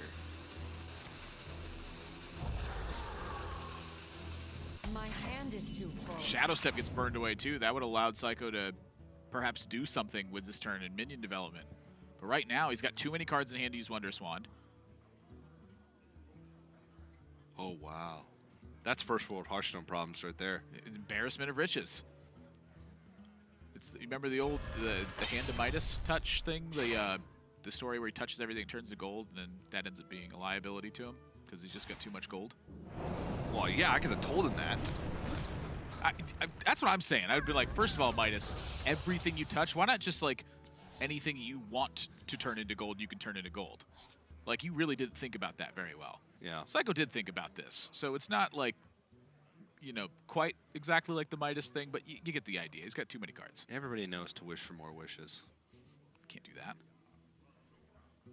Isn't that rule number 1 from the genie? I don't think it was a genie. I don't remember the story, but I think it was like a centaur or something. Oh, yeah. I remember. Centaurs have different rules than genies. Everybody knows that. Rub the magic saddle, and there's a centaur. Yep. In tank 7. Respect. The way Fino wins is counterpunching. All you have to do is stop him from counterpunching. Yeah, he knows that there's no Archmage Antonitis in the deck. Actually, he doesn't know. You could assume. You could assume, but Yeah. he hasn't seen a halftime scavenger yet. And nope, not yet. Doesn't know yet, but he will know. As soon as he plays his halftime scavenger, he'll know. He knows. Yes. In theory, he knows. Yeah. But the facts are, he doesn't know.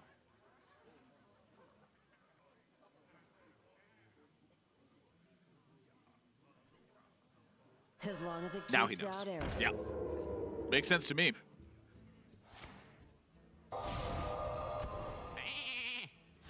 That halftime scavenger is going to have the biggest pop-off I have ever seen in my life.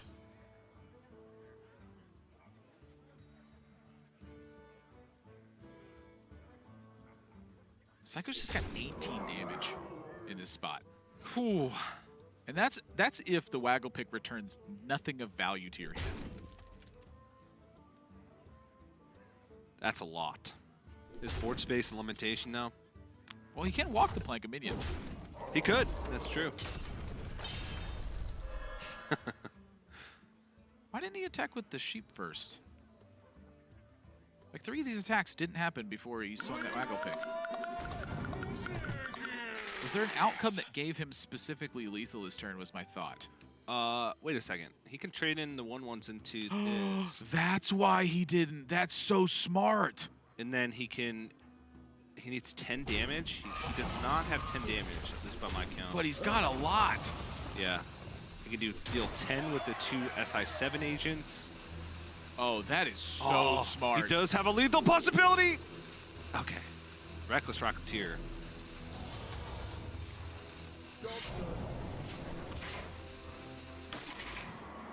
When the whelps just become pure liability on your side, it is quite rare that I have seen that happen. The future is ours. All right, it's time to go.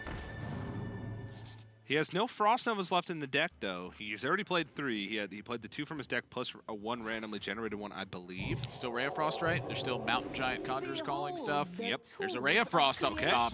Has the second half of the other one in his hand as well, but no Sorcerer's Behold Apprentice. the Mirror image. tools of creation. Behold the tools. Mountain Oh Giant. my, is it happening? Behold the tools of creation. So 5 mana left. He can play Mountain Giant, Conjurer's Calling. That would fill up his board and have mana for 2 Ray of Frost on. So you got to think about where you want your Giants to flank. Runs out on I me. think in middle of Mirror Image. Behold Well, the that's I think that's tools how of you die creation. is the mirror images. Ah, picked yeah. off. The Mirror Images get picked off. Behold the tools of creation. And actually, look at this turn. This was nothing in play. This was a halftime scavenger. He's just fully protected now. Conjurer's Calling just for a 50% chance to turn something into a taunt. Well, he's got like a million more copies behind that. He's just trying to protect his life total as aggressively as possible. He saw Leroy last turn, so he's saying, just don't get through this line of taunts. He even has an Ice Barrier. I wonder. Can he get through the Mountain Giant? I don't see how Psycho can live. Like, he's going to live for a turn? Maybe? Well, Fino's out of stuff, so if Psycho can kill that Mountain Giant, he knows that hand is Conjurer's Callings, a That's a randomly good point. generated spell, and 1 extra mage spell in hand. That's both Giants used, It's a good point. but I don't think he can get through it. That's the problem. This isn't the mana, right? Doesn't have the mana and the board space. Like, both limiting factors in the discussion. Testing for Splitting Image. This guy's toast.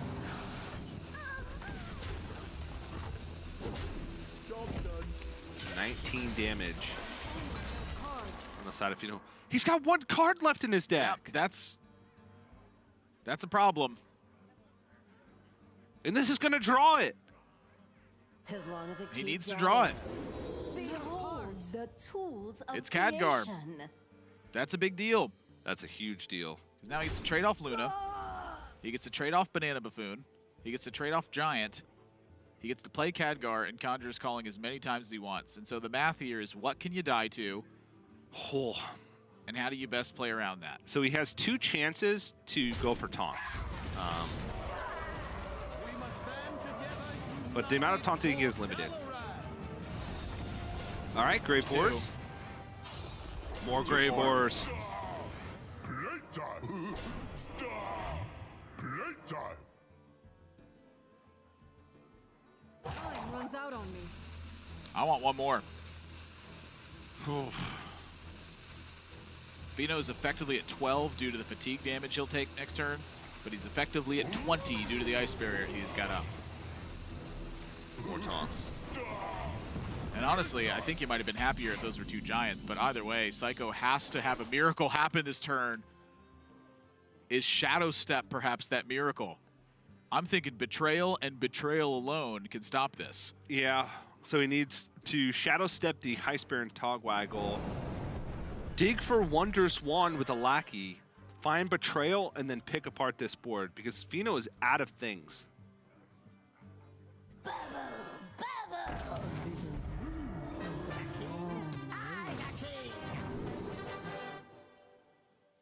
Also, an Eviscerate still left in the deck, which can help clean things up. Life Drinker gets found. Backstab. Can he kill enough? I don't. He may be able to kill enough to survive from his perspective, but Fino has the Fireball as that last remaining randomly generated card. He can heal up with Life Drinker. 1 giant gone. He has Witchy Lackey plus Goblin Lackey, so he can rush in a big minion when this is said and done as well, but I just don't think it's enough. Needs a big 8-drop. That's a big 8-drop.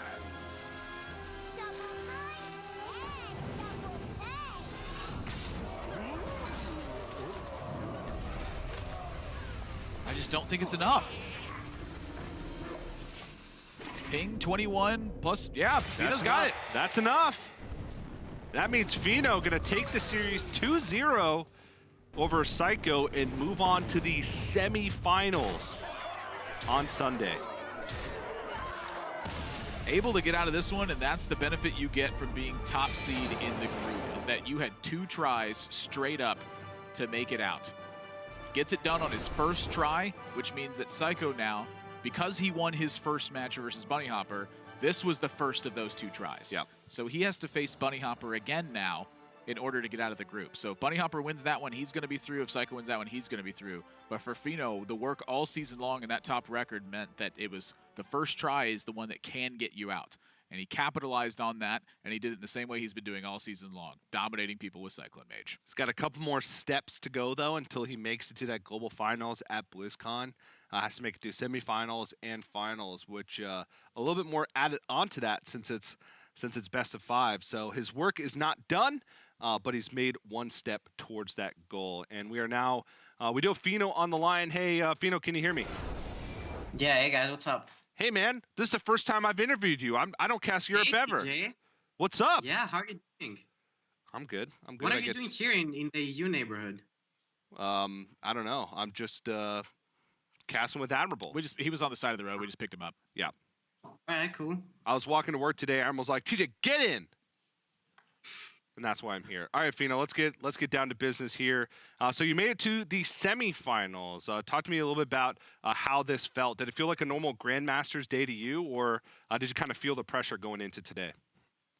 I actually kind of felt the pressure today. I was so relaxed. I was like perfect before everything started, and then I log into Hearthstone, and then Seiko messages me, "I'm stressed today," and then I got stressed too. I don't know what happened. Like I was perfectly fine, and then he messaged me that he was stressed, and after that I was kind of stressed also because I don't know. I wasn't really happy with my performance lately, so I feel like I kind of had to prove to myself that I can, play at the level that I played in the first couple of weeks, but. I mean, I just drew the nuts every game, so I guess you can just do that instead. That's one of the best ways to get over nerves is to draw the nuts. Yeah. You mentioned you felt pressured, but it looked to me like you brushed off the Leroy Shadowflame turn pretty darn well. I would say in relation to how you normally react to things like, your opponent having a 2-drop or whatever. I mean, I was expecting it, Admirable. Like I've seen very bad things happening from this thing. I was ready for the Shrink Ray after everything. I was ready for Shrink Ray and Twisting Nether. I'm not joking here, but I mean, I had an idea that she could be setting something like a clear up, but I think my hand was so insanely good with Luna's Pocket Galaxy that I felt like I could beat anything that game. So I wasn't really stressed about it. Well, talk to me a little bit about how your preparation went this week. You ended up going with Cycle Mage, which has been a pick that you've had a lot of success with already this year. But did anything change as far as prep goes, considering you're going into playoffs now? I mean, for me, there's not really much to prep anymore. It's like there are 2 decks, pick one, whatever you feel is the best. And like at the start, I'm not gonna lie, I wasn't a believer in Pocket Galaxy, but this is the one thing that my teammate Boar was right about. He's rarely right, by the way. That's why I'm mentioning it. But I tested it more and more, and it was actually so good because it lets you play the game differently sometimes. Like for example, last game I think I would have been completely out if I didn't go in the Galaxy there, and I don't know. It kind of changes the playstyle of the deck, and it makes it easier. Also, it's fair to say, I think. And I don't know. I think it helps against everything. And I think the mage right now is just. I think it can beat Rogue. I think it's still pretty close, but for me, it's the best deck, and I feel more comfortable with it. So I just had to go with it. All right. Well, it worked out today, and Fino, a big congratulations on the win. And we'll see you on Sunday for the semifinals. Yeah. Good luck. See you then, guys. Good luck. Thank you. We need the luck. Really badly. Yeah. I always love how players at the end of interviews, they just kind of repeat what you said. Yeah. As long as you don't get hit with the "have a safe flight," you too. Nothing feels as bad as that one does. And I know for a fact that it feels really bad because it happens to me every time I go through the airport. Good luck in your matches on Sunday. You too. I guess we are casting matches, so it works out. But Fino moves on to the semifinals. He'll be playing on Sunday. That's the next time he has to play. But that does set us up for one more match from Europe today. From that Group A here in the playoffs. It's Cycle versus Bunny Hopper, that rematch from earlier on this morning. That's right. It's double jeopardy time for Bunny Hopper and for Psycho as well. Psycho now has to defeat Bunny Hopper in order to get out of this group. And so, Psycho, he won his first match. He missed that first try that he earned as a result of that. And so now he's got one more. For Bunny Hopper, this is it. He doesn't get that 2 tries at it. It's this one is do or die for him. And so if Psycho can capitalize on that second try, that's the big marker to make. But for now, what I'm looking at is that, the mage rogue matchup has flipped back and forth for Psycho on this one. I do think that Fino's hands were substantially better than Bunny Hopper's were. I think Bunny Hopper's hands were a bit on the weak side. And so I think if that's what you have to capitalize on, so be it. I think Rogue is a game of consistency versus what your opponent's power can be. You're trying to beat them when they don't have that power. Yeah, but Bunny Hopper has to be getting a little bit of confidence, at least in his deck. It's slightly different from Fino's, but he has Pocket Galaxy in main deck also. He sees Fino 2-0 Psycho. Maybe Psycho's rattled. Maybe Bunny Hopper feels better about going into this rematch than he did. Could be a difference maker. Confidence is key. I mean, this is a spot that Bunny Hopper's been in a number of times as well. To hear Fino's mention that he gets stressed, and it was partially because of Psycho telling him that he was feeling the pressure a bit. You know, that's something to me that Bunny Hopper's expressed that he feels. Yeah. But I don't think it affects him one bit. A, because of the experience he's had. He's had a ton of it where the high pressure matches are concerned. And then B, it's just kind of the person he is. I think the pressure motivates him. Well, we'll see. That rematch is going to be coming up in a few moments. But in the meantime, we're going to have to go to a quick break. But don't go anywhere. More here from the Europe Grandmasters playoffs right after this.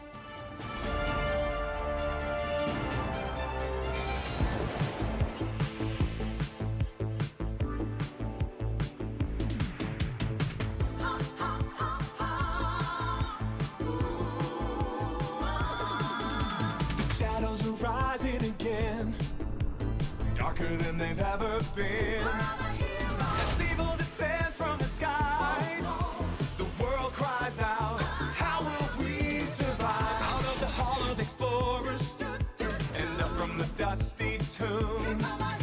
They grab their whips and fedoras. These legends of the past know exactly what to do. There might be magic monsters, mummies in the markets, and ancient mysticism.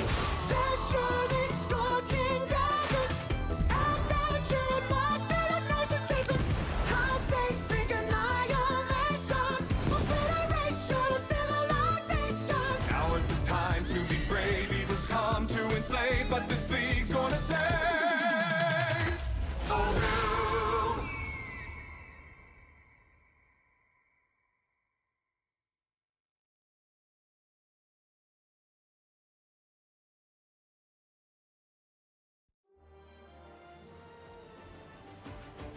Hey guys, my name is Tyler. So I used to work in fashion. I used to run a website called OOTD Magazine, so Outfit of the Day Magazine. And my username on all social media platforms was just Tyler OOTD. And naturally, I just took the name Tyler OOTD as well in Hearthstone. It just kind of stuck. Being in Grandmaster, it means a lot to me. I've known that I was one of the best players in the world, but I really never had a way to define myself as what am I doing with Hearthstone, who am I? And right now, when people ask me that question, I can simply tell them I'm a Hearthstone Grandmaster. My personal goals for this year, I definitely want to create more content. I want to help people get better at the game. My other goal is to win the Grandmaster League. I feel like the Grandmaster League and the Specialist format are perfect for me. I've always been known for grinding that one deck hundreds and hundreds of thousands of games and getting really good at it and understanding the deck better than anyone else. And I feel like I will be able to show those strong points with Specialists. I'm a very free spirit. I really enjoy the feeling of anything can happen in this life, in this world, and that type of adventure, that's how I like to live life.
Day one of the Hearthstone Grandmaster playoffs for the inaugural season here of HSGM continues. My name is Frode, and I'm joined by Simon Sotto Welch. I was going to say Wench for a second there by accident. Wow, geez. I know we haven't cast together for a while. You don't have to be just throwing shade. Start like at the gate, yeah. gun blazing. That's right.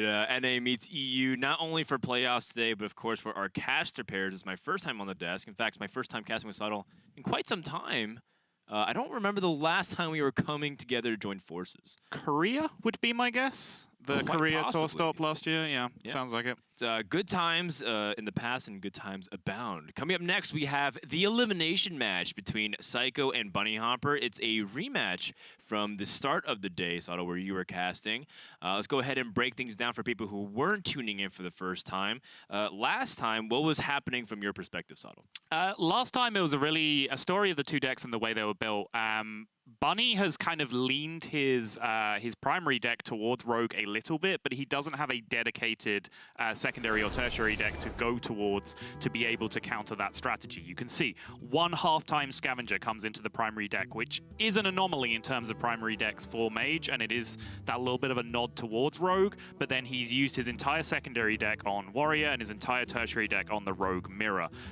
Whereas on the other hand, Psycho is packing a little bit of heat dedicated to coming into Mage, and that is really paid out in the opening series for him. Yeah, I've seen a lot of halftime Scavengers make a one-of appearance on ladder, and it felt like it was a lot more effective there, given that against a wider field where you can expect more aggression, like the Mech Hunter, that's very common, or a Murloc Shaman or Token Druid, halftime Scavenger seems super good to buy you that time for the Cyclone Mage. Is it as important in this matchup where you know that there's only like 2 players you have to effectively prepare for?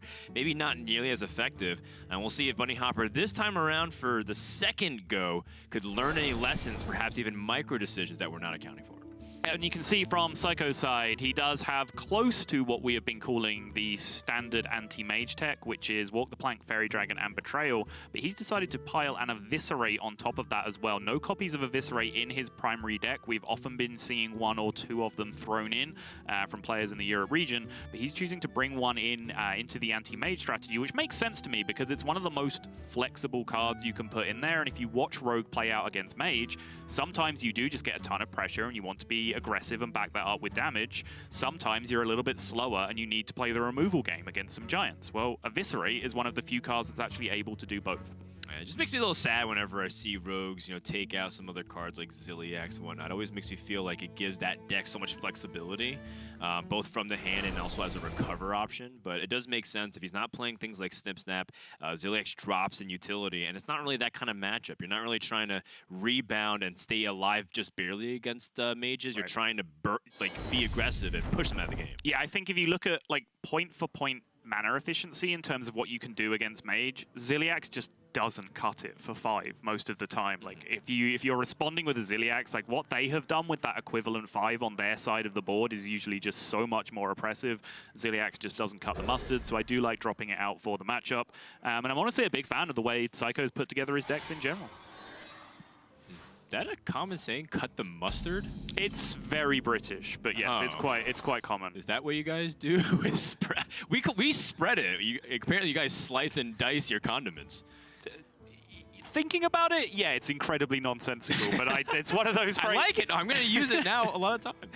It's one of those phrases that you just use that you've never really thought about where it comes from, but yeah, that is actually nonsense, isn't it? Well, I mean, there's a lot of mustard in Psycho's hand here, as he basically has 4 pieces of the crazy Mana Cyclone combo, which is cheap spells, Sorcerer's Apprentice, Mana Cyclone, just needs to find the mana expenditure. When you're on the play, how bad is it when you look at the hand that Bunny Hopper has versus a deck that likes to be on the coin? It's miserable, number one, because you're on the play. You want to be on the coin. But then when you combine that with, not drawing a backstab, not drawing other cheap activators to make stuff happen, that's when it starts to get really messy. And I think we saw this exact kind of game play out in the first series as well. Yeah, it's brutal. But he does have a proactive game plan in Blink Fox on 3, so at least he has that instead of having to play SI7 Agent for tempo. I found that SI7 is fairly crucial sometimes against Mage. I've also just noticed Psycho is the rogue player in this matchup, and Bunny Hopper is the mage player. We have this Apologies, way around. yes. We were reading the names according to it. We'll flip that in just a second. Yep. What to do? So it is Bunny Hopper's turn for clarification. Coin Snip Snap just to get that early game tempo. Many people calling Snip Snap the king of neutral tempo cards, just given that it's flexible and very hard to remove. You can see exactly why. Anything that Psycho plays gets challenged very easily. X-Crow is interesting. Yeah, it is in a nutshell somewhat useful in a rogue deck where you do have backstabs and shadow step available and the option to find even preps from lackeys in that kind of situation. But in this particular hand, it's just another kind of clunky card that's looking for combo activators that don't exist right now. Right. Not to mention that sometimes plays directly into your opponent's game plan if they have a cheaper Sea Giant or they have Frost Novas to keep you stalled on board. Snap Bunny with 2 Sorcerer's Apprentice.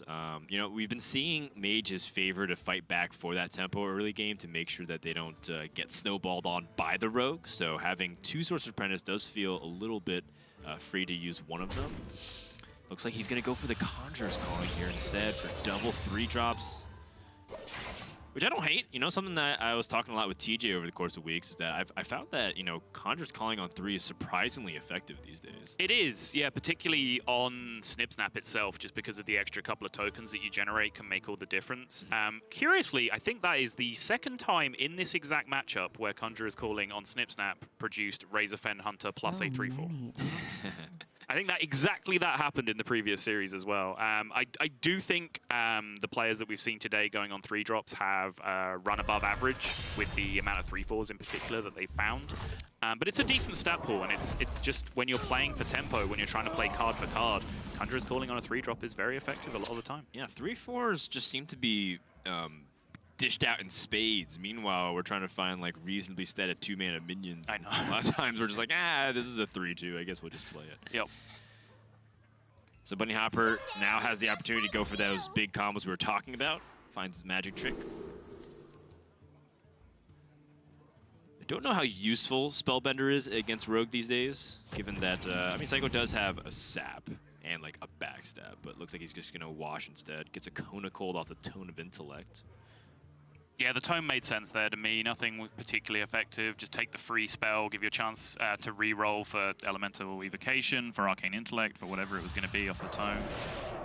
Yep, so this would be the 4th spell thrown into the Mana Cyclone pool. So Bunny Hopper should be able to play his Chief Giant if he draws next turn. Time runs out on me. Another Tome of Intellect. Crossbow, very useful card. A lot of combat tricks. Stall, AoE, single target removal, or basically tempo cards. Bunny Hopper got a decent pool. Now Psycho, once again, we're talking about fighting from behind. Yeah, and worth noting that with the primary deck, he's not particularly well equipped to do that. It's something that the Rogue is able to do more effectively when it switches over to the secondary or tertiary that's teched against Mage. Whereas this is a much more tempo-focused build of the deck that really wants to be ahead, and if it falls behind, it has to just be by a small amount where, for example, Evil Miscreant and Lackeys can catch you back up onto the board. Yep. That Sorcerer's Apprentice is a high priority target removal. This guy's toast. Psycho can clear it off with the bounce in return using the SI7 agent. Jeez, this is still such an ugly turn, though. It's one of the most clunky rogue draws that I've seen. Like, I've seen rogue draws, obviously, that are just full of air, where just everything is unplayable. This has just been an awkward, just 1 card per turn kind of hand, which is in no way what rogue wants to be doing. You can... It's kind of self-evident the class is built around combo. They have that as a keyword. They want to be doing multiple things per turn. What to do? Right, and at the very least, utilizing all their mana crystals, in this case, Psycho, forced to play from behind, and now Bunny, can he capitalize on that?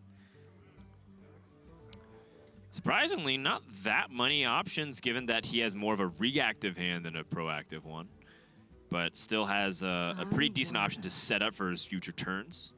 This is kind of a really crucial point. You kind of mentioned at 5 mana, this is where it starts to become a really scary turning point for the Mage. Yes. It's interesting because I'm kind of thinking about that sort of same Ziliax dynamic I was talking about, where Ziliax for 5 here, it looks perfect, it kills the 3/3, but I'm wondering whether Bunny wants to draw cards here instead and then just use the Frostbolt just so he gets closer, quicker to those big explosive turns he's going to be looking for with the Giants and whatever else. Does choose to go with the Ziliax though, like I said, makes sense. Kills the 3/3, it costs 5, let's get it done. Yeah, getting the mana out of the way is fairly important too, and you know, it's reasonable pressure. 5 damage on the boards. Psycho's been using his life total a lot to trade. He's not exactly a deck that gains a lot of life. Right. So he finds the Vendetta, which allows him to tempo a little bit more against his opponent.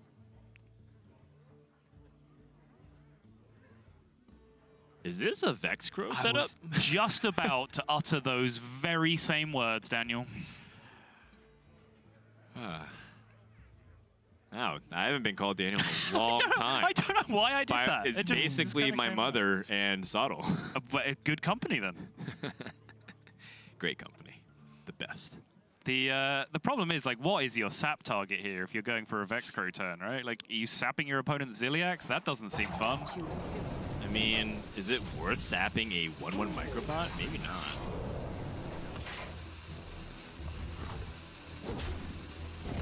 Seems like a decent turn to also set up Shark if he's already committed to the Vendetta pre-Vexcrow. Sure.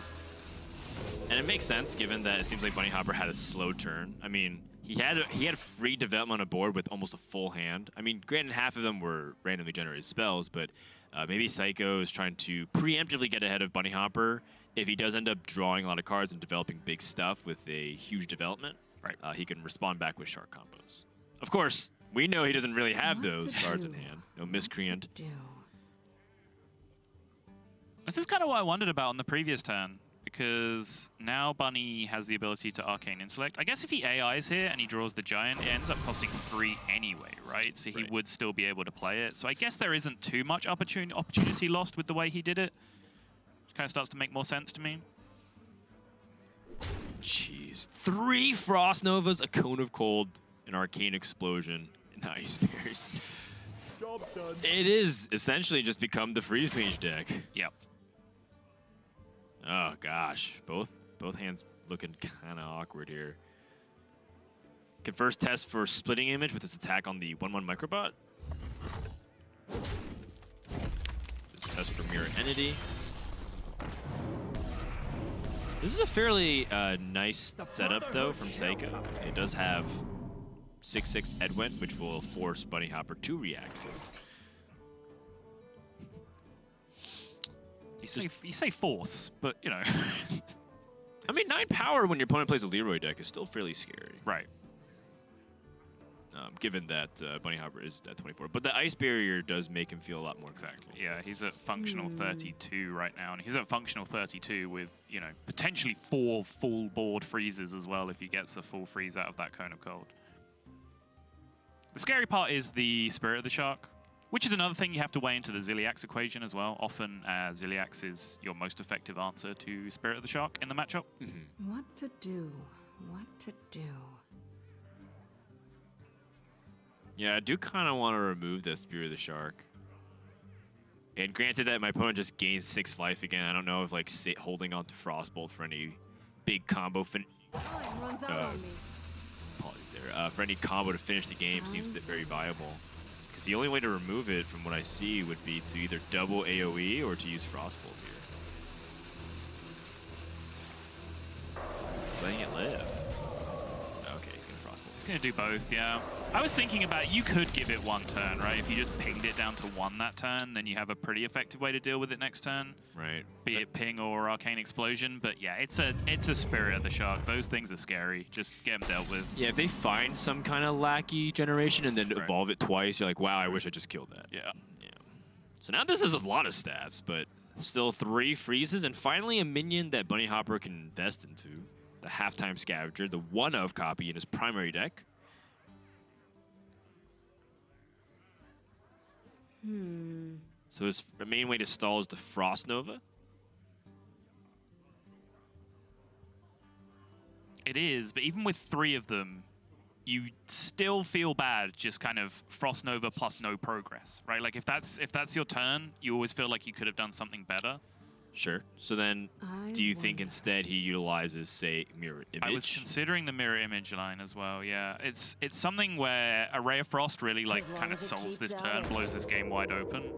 I don't know how greedy I'm getting here. He's got 3 Frost Novas in his hand. I'm saying, oh, if he had a Ray of Frost as well, like this would be super easy.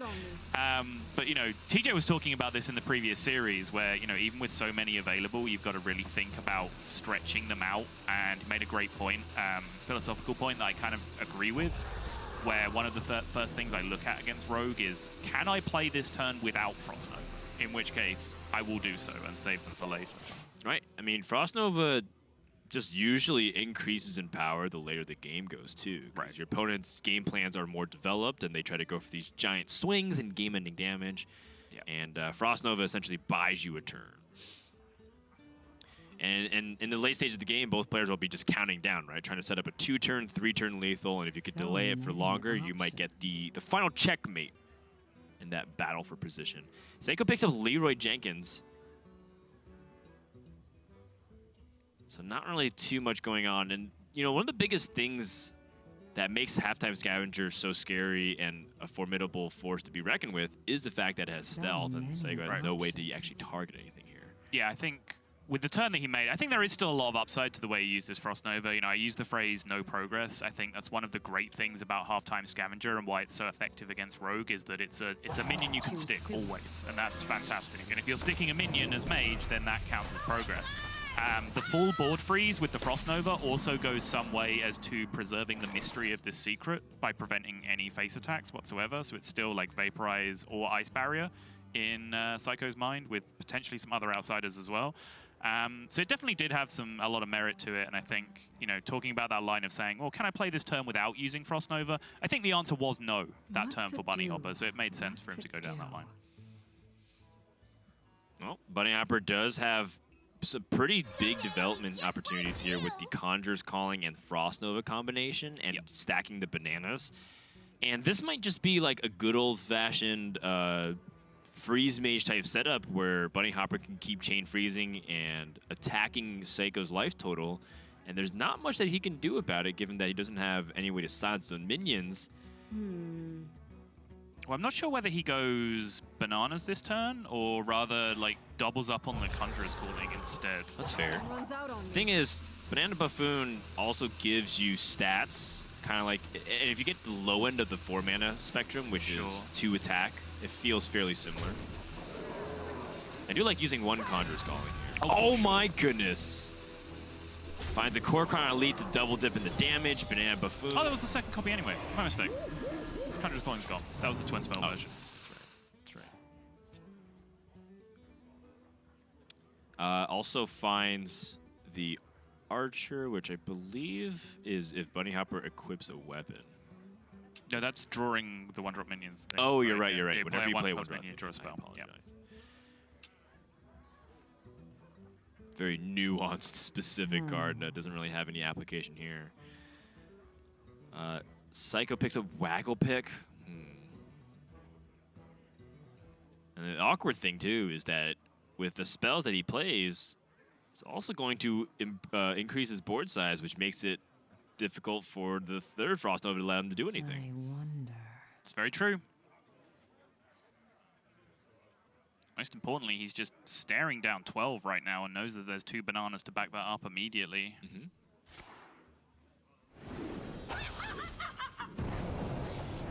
Gargoyle not doing anything. There are, of course, random outs from random 2-drops here that could change the equation for Bunny Hopper. Sure.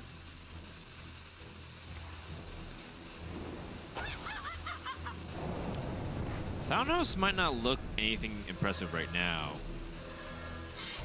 It does have uses for its card draw, but can't draw cards if it's frozen. Yep. 6, 7, 8, 9 damage this turn. Bunny Hopper has Frost Nova. There's nothing Psycho can do. He has a 2-turn lethal. Gonna go for the magic trick just in case. Doesn't really need that second evocation. Splitting Image is fun as a disruption tool, I guess. It makes Psycho kind of, I guess, think about stuff. But with a Yeah. full board, doesn't really have many options anyways. Right. I feel like it's probably the best card of the I three for wonder. just making sure you secure this lethal. Right? Even if you just play it here and you get a second 0-2 taunt, it makes it as hard as possible for your minions to die. Right. Third Frost Nova and the double banana means that Psycho has to kill off the board. Well, he has a Waggle Pick equipped, so he does get to pick up something immediately at the start of the turn to create space. Runs You're right. out on me. Which, you know, with a couple of life drinkers on the board, Yeah, which actually does make me think about that splitting image again. I don't think he had enough mana though. One shot. Three sure. Yeah, kills. okay, if he's redeveloping the Fletcher, then yeah, this makes sense. High Spirit Togwaggle, no lackey. Attack with the Waggle Pick. Balances the Vex Crow. So he now has to trade Leroy to stay alive?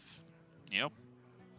That's right. Leroy will kill off the 6/5. There's 5, 6, 7, 8 damage on Bunny Hopper's side. Psycho's not dead. Which, yeah, looking at it more, Bunny was absolutely right just to take the best removal option that he was offered from that magic trick, because this is the situation he was foreseeing where his lethal just wasn't secure enough, so he had to look for a way to potentially stop damage coming back the other way if he needed to. Right. Assuming he doesn't get some kind of lethal here from the Conjurer's Calling. Yep, Corkron again. Yep. There's also Stormwind Champion as a charge minion. What Yep. to do? 5, 6, 7, What to 8, yeah, and he do? does need the 2. He's gonna rip it. Finds a Mega Defender and the Ticket Scalper.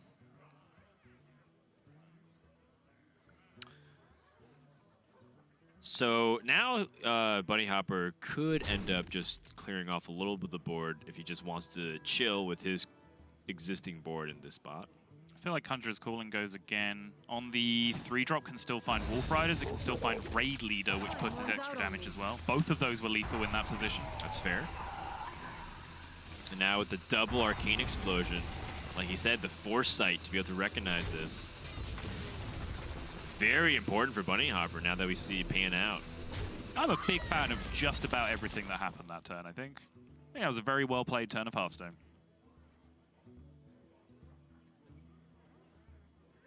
Yeah, it was a good setup into it as well. Right.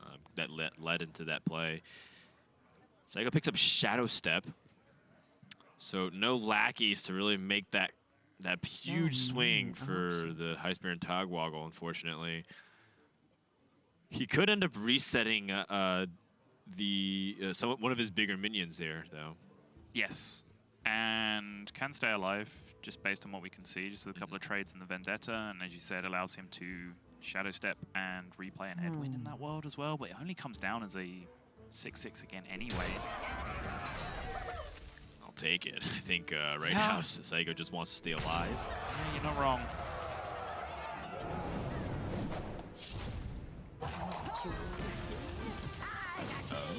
I guess that makes sense, given that it's just the best tempo on the board. Psycho sees that it's Ice Barrier. Bunny Hopper basically at full life, but Bunny Hopper's also out of gas. Oh, no! And now it becomes a question for Bunny Hopper. How does he address this board state? Does he let the Sea Giant live, for example? To push damage? Was there an opportunity to push damage before to set up a 2-turn lethal this turn? What to do? There was. I mean, these are all questions going through Bunny Hopper's mind. I feel like he spent the last 2 turns maximizing damage as best he could, right? I guess he traded some whelps in on the previous turn. Yeah. The Arcane Explosion. Yeah, okay, sure.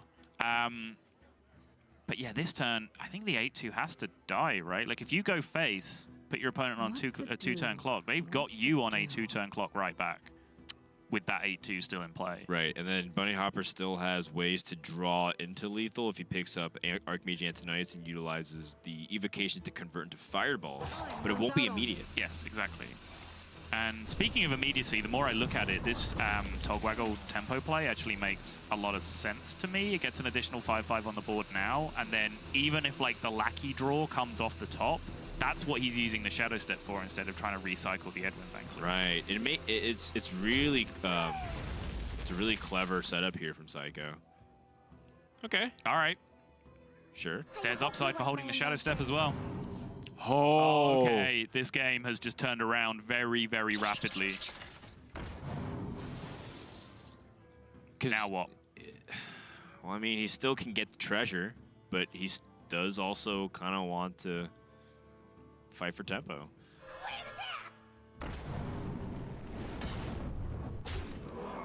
He can't play the treasure this turn, but he still gets it for the following turn to plan around it. Now, I'm not sure, Dan, if you're aware of this, of Admirable's favorite Psycho narrative, which is that he always Shadow Steps Novice Engineers and somehow ends up winning the game. I guarantee you backstage somewhere, Admirable was freaking out, going, I guarantee you he Shadow Steps that Novice Engineer this turn. He does it all the time in our practice matches. Really? Yes. Okay. And he's very proud of it. He's very proud of it. And we're all very proud of him, yeah. to be fair. So now, again, an opportunity for Psycho to potentially just push Bunny Hopper slowly, turn after turn. There's 8 damage represented, plus the 9th of the dagger, so he's not dead in 3 turns. Or 2.5, rather. Boy, this is some air for Bunny, though. I did want to ask if there's any merit from Psycho to pick the goblet in the previous turn. Given that his hand is just completely empty. But I understand the Wondrous Wand, he just wants to close it out with tempo. But, I mean, just one of the things to think about. Yeah, I mean, I guess. I've honestly, apart from like very, very early on when Togwaggle came out and I just picked each one a few times just to kind of get a feel for what they did, I've only really picked Goblet when playing Pogo Rogue, at which point, like, sometimes you've engineered a situation where like you've gone Myras, you put Pogos back in your deck, and then you just Goblet and the game ends. Aside from that, like I struggle to see the upside to it. I mean, it still looks fairly good for this wand to fill up the hand anyways with the Shark play. Picks a card that I can't recognize. Oh, it's Deadly Shot.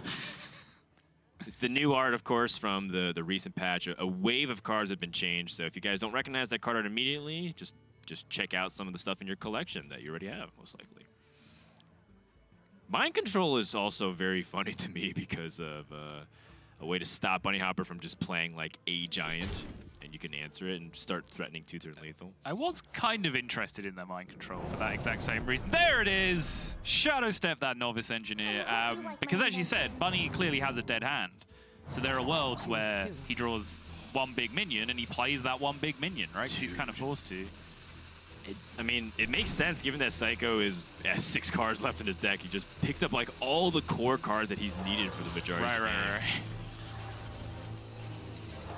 And now Bunny still has an ability to stall, and he has one more turn. So Giant isn't it, and I think with this pan out, Bunny Hopper, I think, might just get muscled out here. Because the Sea Giant is just going to be used to gain health. There is also one final possibility that Bunny Hopper is able to find a Mana Cyclone and get a couple of free spells. Yes. I mean, he has the opportunity to like double Evocation, get Pyroblast, like that kind of setup. Yep. Fireball, Pyroblast. A ping to face adds the out of Frostbolt to that as well, which is kind of interesting.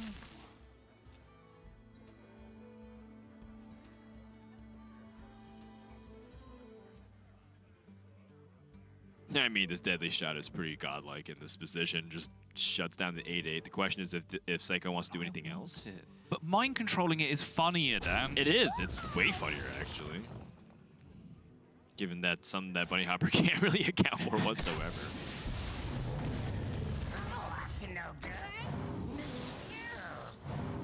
Oh, okay. Faceless Lackey is not going to be that great, but he can use the Witchy Lackey, at least. Oh, doesn't have enough mana after his Henge Clamp. Yeah, it's a Burglar instead. Soul of the Forest. Desperate Measures. Extra arms. bunch of like pretty decent cards, but nothing that he really needs. Extra Arms is probably the most power that he can add, but in terms of the cheap cost, chooses Desperate Measures. Right. Choose soon. I still get a kick that when you charge gives a minion rush, basically. Can't attack the heroes this turn. Something that Psycho doesn't really have to utilize in this position. Mark of the Wild makes sense, given if Bunny Hopper has a development plus freeze, gives him the ability to stall. And That was a pretty savage 3 or 4 draws in a row for Bunny Hopper. The two hands essentially just paired down and eliminated each other, which is often a scenario where the mage finds itself comfortable being, because on average they draw very powerful things off the top of their deck, or sometimes they just have a Luna in their hand and then they just pop off and draw their entire deck from that point. You know, if the game reaches that stalemate situation, it's usually a position where the mage feels quite comfortable, but in that case it was Psycho with actually some very clever engineering of his last couple of resources that put himself in a really nice spot. Yeah, the High Spear and Togwaggle play over just what looked like to be a conventional value play to restore the health on your Edwin Van Cleef seemed really good. And now we're kind of like sweating a little bit if you're in Bunny Hopper's camp, because Psycho now has improved his deck, theoretically speaking, by having the Fairy Dragon, Walk the Plank, Betrayal, and Viscerate added in, while Bunny Hopper doesn't really have many options. He's just going to stick on his primary here. Yeah, and you say theoretically, but the statistics bear it out, and we'll keep hammering this one into the ground, but the win rate delta improvement for when you tech your deck specifically for a matchup in your secondary or tertiary deck is now up to a 20% improvement in win rate, which that is a sample size just of the last 2 weeks of Grandmasters, but a 20% improvement in a matchup, Dan, is just, like, it's absurd. That's so huge. That's when a Keloseth's world difference. Right, when you're normally dealing in like 2% and 3% here and there, but yeah, Psycho has come at it a little bit differently. As I mentioned, there is 1 copy of Betrayal, 1 copy of Walk the Plank, 1 Eviscerate, and 2 copies of Fairy Dragon that come into his secondary deck against Rogue. Sorry, against Mage. Well, that's also assuming in those percentages where your opponent also could be teching for the matchup as well. Wait, no, it's specifically when your opponent is forced to remain on their deck, but you can change. Gotcha. I thought you just said in general if they switch. I'm like, well, this kind of have to decipher that that information. But 20% swing is massive. They could literally turn unfavorables into very favorables. Yep.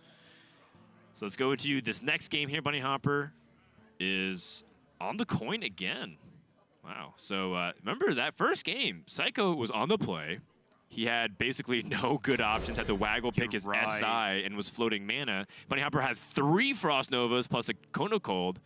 And yet somehow Psycho pulled that one from the depths of the abyss to grab this game 1 victory lead, and now is 1 game away from going to the semifinals. Yeah, and he has to, because this is last chance for both of these players. You mentioned the winner does go to the semifinals, but through various means, various players have earned themselves some second shots in this bracket, but there are no more remaining chances for either of these players if they lose this one. Yeah, story of Bunny Hopper's season started off very awkwardly. Probably very subpar relative to his standards, with a few early losses, but now has climbed back within the season and landing in 3rd place in a division which it looked like it was Seiko and Fino dominated. It was like a race for 3rd place and landed very comfortably. Right. At 9-5.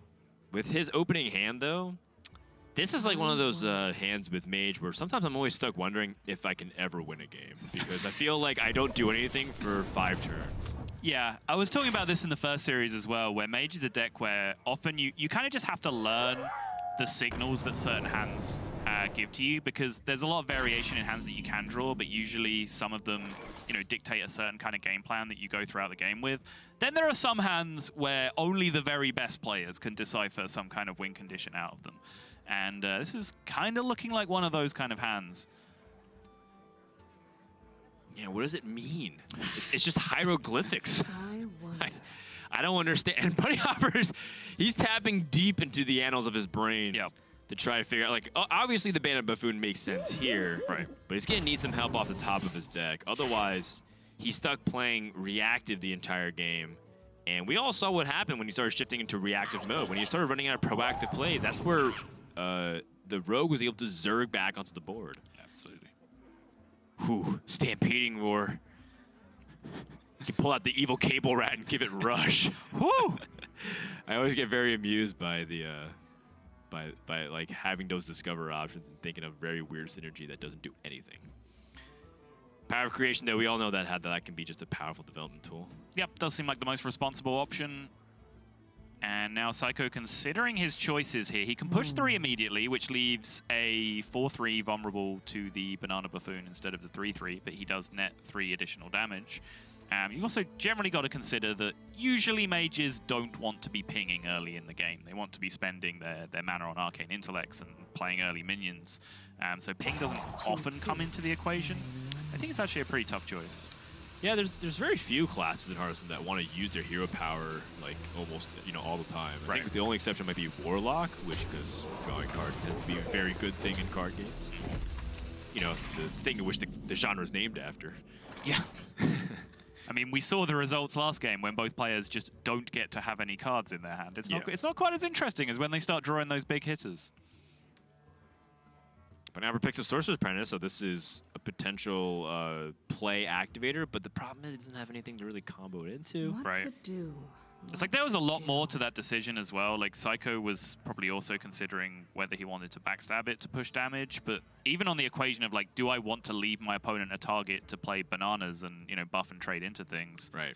If they don't have a payoff for those bananas after they use them, then you can kind of like feel rewarded by that, right? Like you forced them to use their bananas without getting a payoff with Mana Cyclone or being able to play a Mountain Giant first and leveraging the big hand size.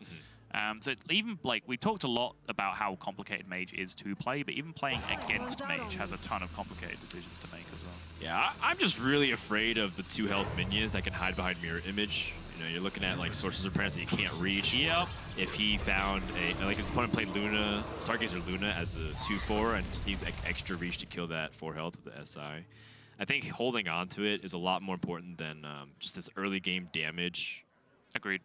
From Psycho. Especially when you switch to the secondary deck with like a much more robust long-term game plan against the deck as well. Right.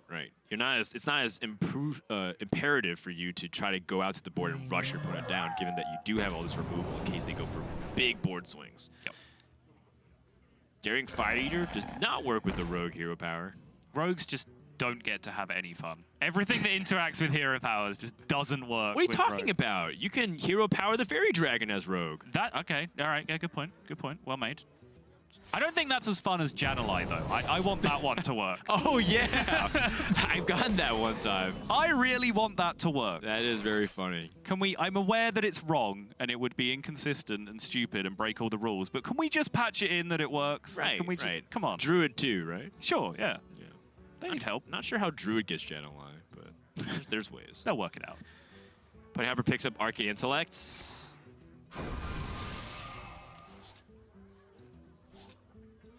Alright.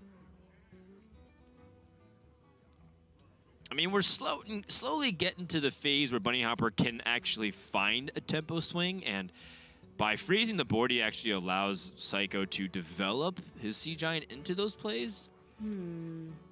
He'd preferably like to free up his hand space, though. And what's more valuable, say, dumping an Evocation or using Ray of Frost to gain a little life? Right. Ray of Frost is a very valuable tool. There was several turns last game where I said just having a Ray of Frost available kind of solved things and would have allowed him to play 1 extra turn with a Frost Nova in his hand. And I think you can see the way that game broke down. If he could play 1 extra turn with a Frost Nova, that probably would have been the difference. But I'm not sure if he had the opportunity to do that because of the lack of Ray of Frost, which I think is a very, very valuable card. And you see it here, just stretching out a turn without using one of his most valuable resources in Frost Nova. You know, if you're Psycho, how scared are you to develop too many minions here against a potential Sea Giant swing? I mean, Bunny Hopper with the double Sea Giant in the deck, something to always keep in mind. It would be 5 mana, which means that Bunny Hopper still doesn't have enough to freeze everything. Yeah, he'd have to play 7 minions for it to really get terrifying into Sea Giant Frost Nova territory. So Yeah, it's free just to push out. Oh, if it was a mirror image though, there would just be like ridiculous opportunities with that cat guard draw. How often? So I definitely like think about mirror image Sea Giant combinations, but how often do you actually play around that? Because sometimes I feel like that gets into the territory of like I'm giving them credit for just having Fair everything, right? I guess it could be the context of the hand. Bunny Hoppers basically play 2 cards. that is a good point. Yeah. Or 3 if you count the Arcane Intellect being the card. So there's that combination. It's just that, you know, Bunny Hopper would be able to play Khadgar, Mirror Image, Sea Giant, and then Freeze, right? They'd be like all possible within this turn from a completely empty board. And that's when it starts becoming like, oh man, do I extend? But then you also look, I have, what, 16 power represented? Like, I could just kill him. Yes, exactly. I think from the other side, we can look at the counterplay, but just from the position of playing the aggressor, you say as Psycho, I've developed enough pressure here where my opponent has to Frost Nova, or else they're looking at dying. Like, that's your goal when you're making this kind of aggressive play. I think, yeah, if they have Khadgar, Mirror Image, Sea Giant, Frost Nova, next game, fine. You know, we'll move on. Yeah, I like this use of Ray of Frost again. Just gaining 7 life. Novice Engineer. I hope you like my invention. Do we Shadow Step the Novice Engineer? I like their first work of art. It's worked. Admirable's got me into this now. It's worked. He's a good storyteller. I'm invested. Yeah.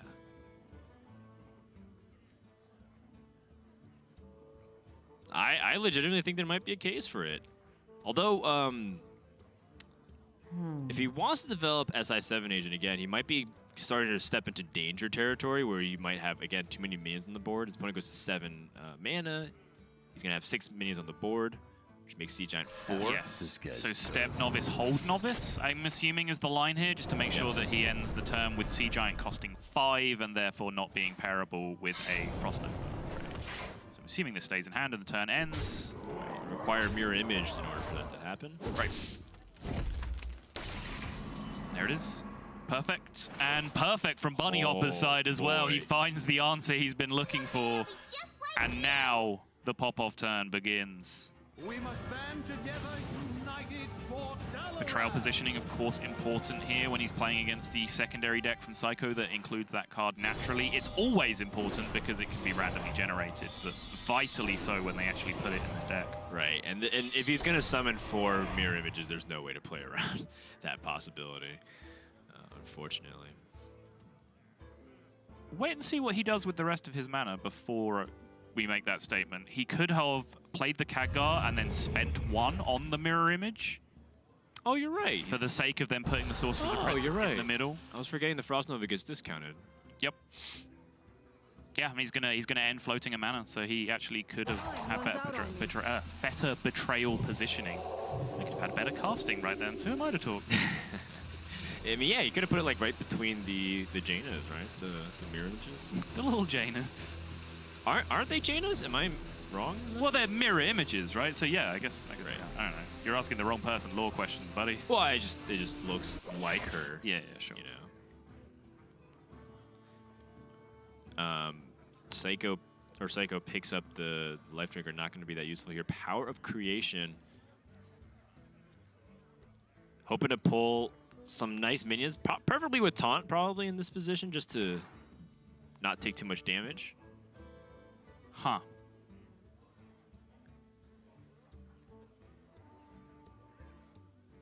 So the individual best card value is the Mechanical Whelps, but you know, if Bunny Hopper has another Frost Nova, which he does, that's a disaster. Yeah, it's the best value card, but it was also weirdly the least immediate pressure. But I think with the amount of pressure he has built up alongside that, he's feeling okay about it. It does mean that Bunny now consolidates the Sorcerer's Apprentice on the board, which Psycho chose not to deal with.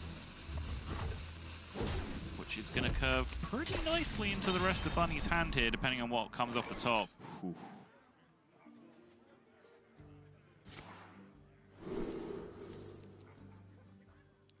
Does Rare Frost allow him to have an Antonidas turn here instead?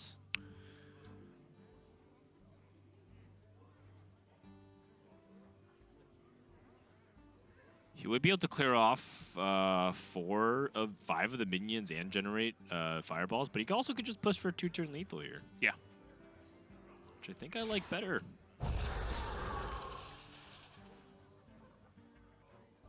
Counter spell here is also fairly annoying because Psycho did actually have a choice of dealing with the Sorcerer's Apprentice and utilize things like the backstab and betrayal. Right.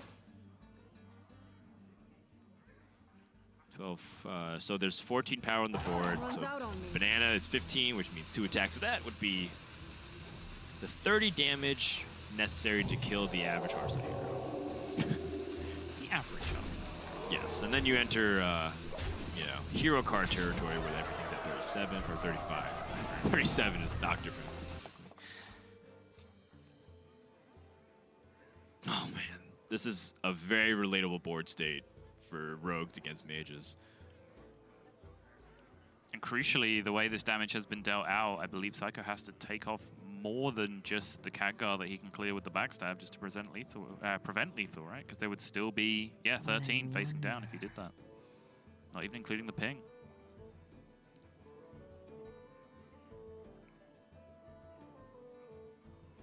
Betrayal only works on enemy minions, right? Yes, I believe so. I've never tried to betrayal my own minions. No.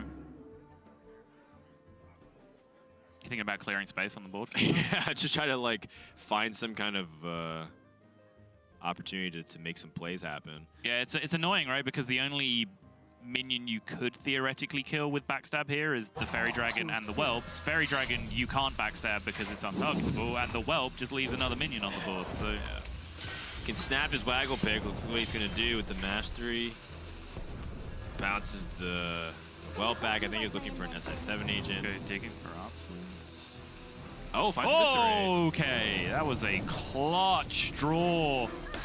That could be everything now for Bunny because he needs defensive options this turn, or he's just facing down lethal himself.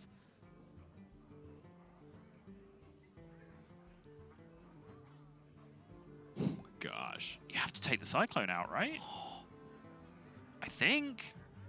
Well, hold on. Is there any way to survive if you like set up a lethal with Fireball? It doesn't look like it because your opponent can just push past and deal the damage anyways.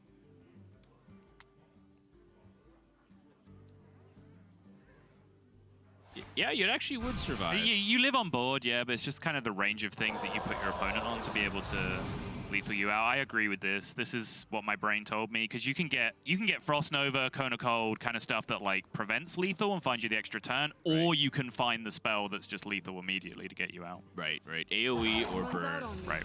Both very good in this decision. Bunny Hopper now has to hope that his opponent can't kill him.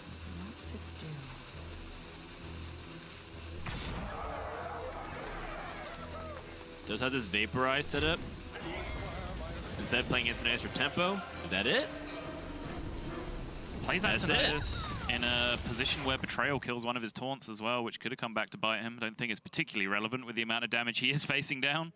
Right, and I believe Psycho, if he just pushes everything through and hits with the Life Drinker, that is 12. Bunny Hopper shut down.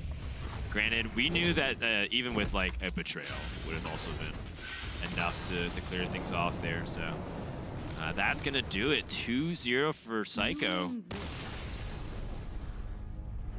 Psycho finds his way out. Bunny Hopper, the player that ends up going 0-2 throughout the group, which is somewhat surprising to me. Bunny is a player I'm a huge fan of, first and foremost. I love watching him play. I love his play style. I kind of like connect with his personality as well. So he's a player that I'm disappointed to see go out so early, but I think he's proven yet again that, you know, he belongs at the very highest echelon of Hearthstone play. Oh, absolutely. I think there's no question about it, given his longevity at this point, competing for years, and also his 2018 run is one of the stories of the year, if it wasn't overshadowed by Hunter Race's magnanimous performance that, you know, obviously capitulated in him winning the World Championship. Yeah, I think for Bunny Hopper though, I still think you have to put him up there because he did it as a part-timer as well, though, which is like outrageous. He was getting his PhD. You know, Hunter is a young kid at 18 that was like, well, I'm just gonna go full-time Hearthstone, all starry-eyed. And then Bunny Hopper's like, well, you know, I'm a grown man, and I'm getting my PhD, living abroad in a foreign country. It was very impressive both ways. It was, but for Psycho side, you know, I made this point earlier that he was a player that you always heard other people saying thank you to when they won things. Like he was always behind the scenes. They would go, oh, yeah, Psycho built my decks for me. Psycho grounded 100 games of practice with me. You know, all this kind of stuff. And now finally we're seeing Psycho in a position where he gets to thank some people for his success. That's right. We're going to try to see if we can get Psycho on the line here for a brief interview. Looks like he is ready, so let's go ahead and chat with him. Psycho, you there? Yes. Hey, guys. Awesome. So let's talk a little bit about that series, the fact that you're playing against Bunny Hopper twice. What's going through your mind as you've qualified for the semifinals here? I still had in my mind that in the first series, I misplayed quite a lot against him. Like, I had a bad shark turn, I remember, and then I didn't went in face enough the other game. So I still had that in mind, but I tried to forget it and focus on the second series. Do you feel a lot happier with the second series with how you played? Is there anything that you felt like was a misplay on your end? Yeah, the second series wasn't as bad as the first one, so I'm happy. I'll say. Yep, I mean, you got good reason to be happy. I want to talk to you about a specific situation in this series you've just played where you and Bunny Hopper were just both out of cards and just kind of scrapping to find yourself an out. Can you kind of talk about like what you were planning for in terms of outs you were playing towards in that situation? I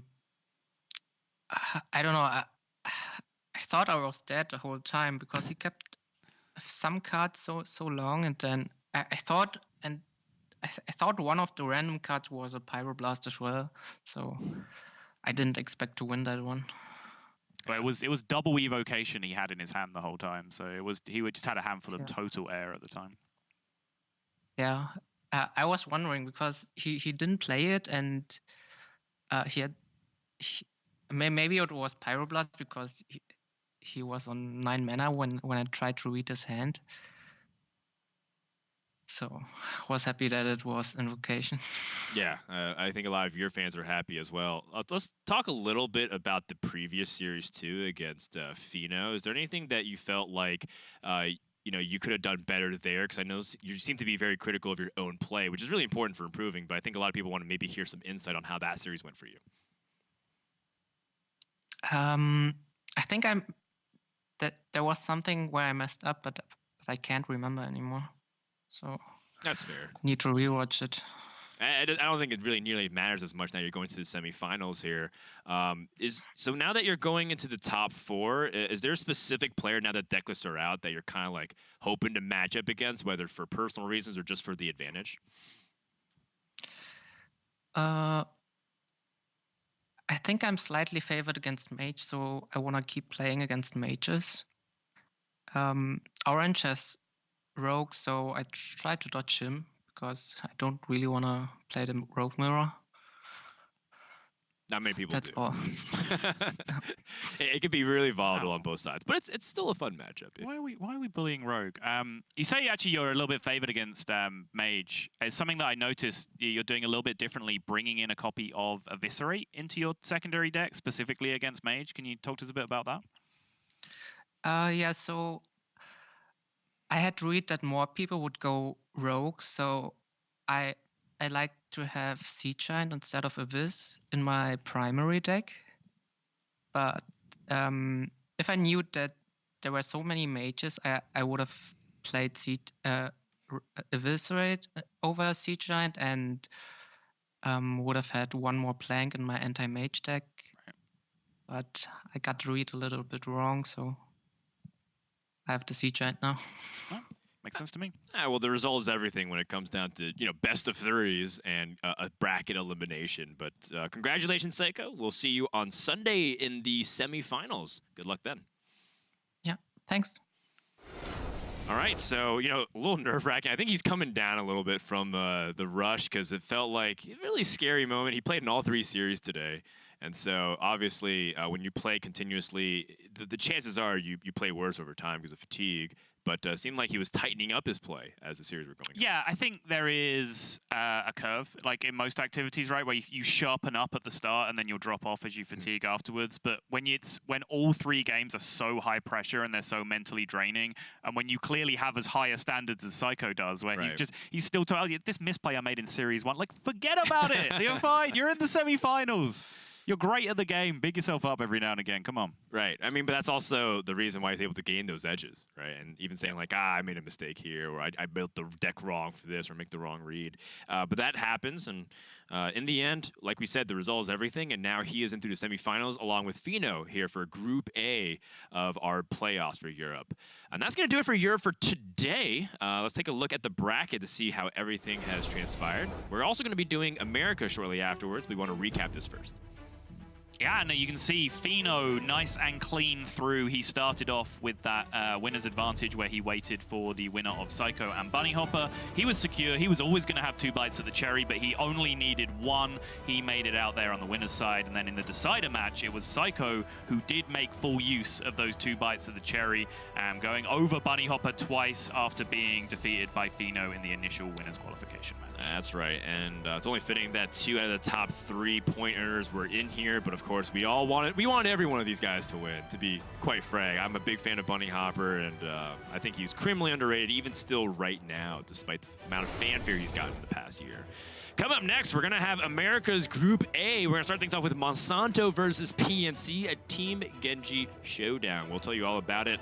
The winner of that plays against Frozen from Team Liquid, who has the best record in the Americas, completely unstoppable at 12-4. No one even came close to contesting the #1 spot. Yep, I just cannot wait to get my feet wet with a little bit of America's casting. You know, the European invasion is coming. We are coming over to show you how it's done over in the Americas region as well. Yeah, but this year, as you guys have seen with the recent announcement, the global finals will be at BlizzCon, which is really exciting. But the way it's panned out is that regions will all have guaranteed representation. So it's not going to be like, 8 out of 16 players being European, or like that's what it was, I believe, in America. I love that was your go-to as well. Like, yeah, if we didn't guarantee it, there would be 8 out of 16 European players. I'm saying we had something similar in the 2017 championships where Tom won. It was like the overwhelming Europe representation, but yet because we were on European soil, there seems to be a curse for the homeland somehow. That's fair.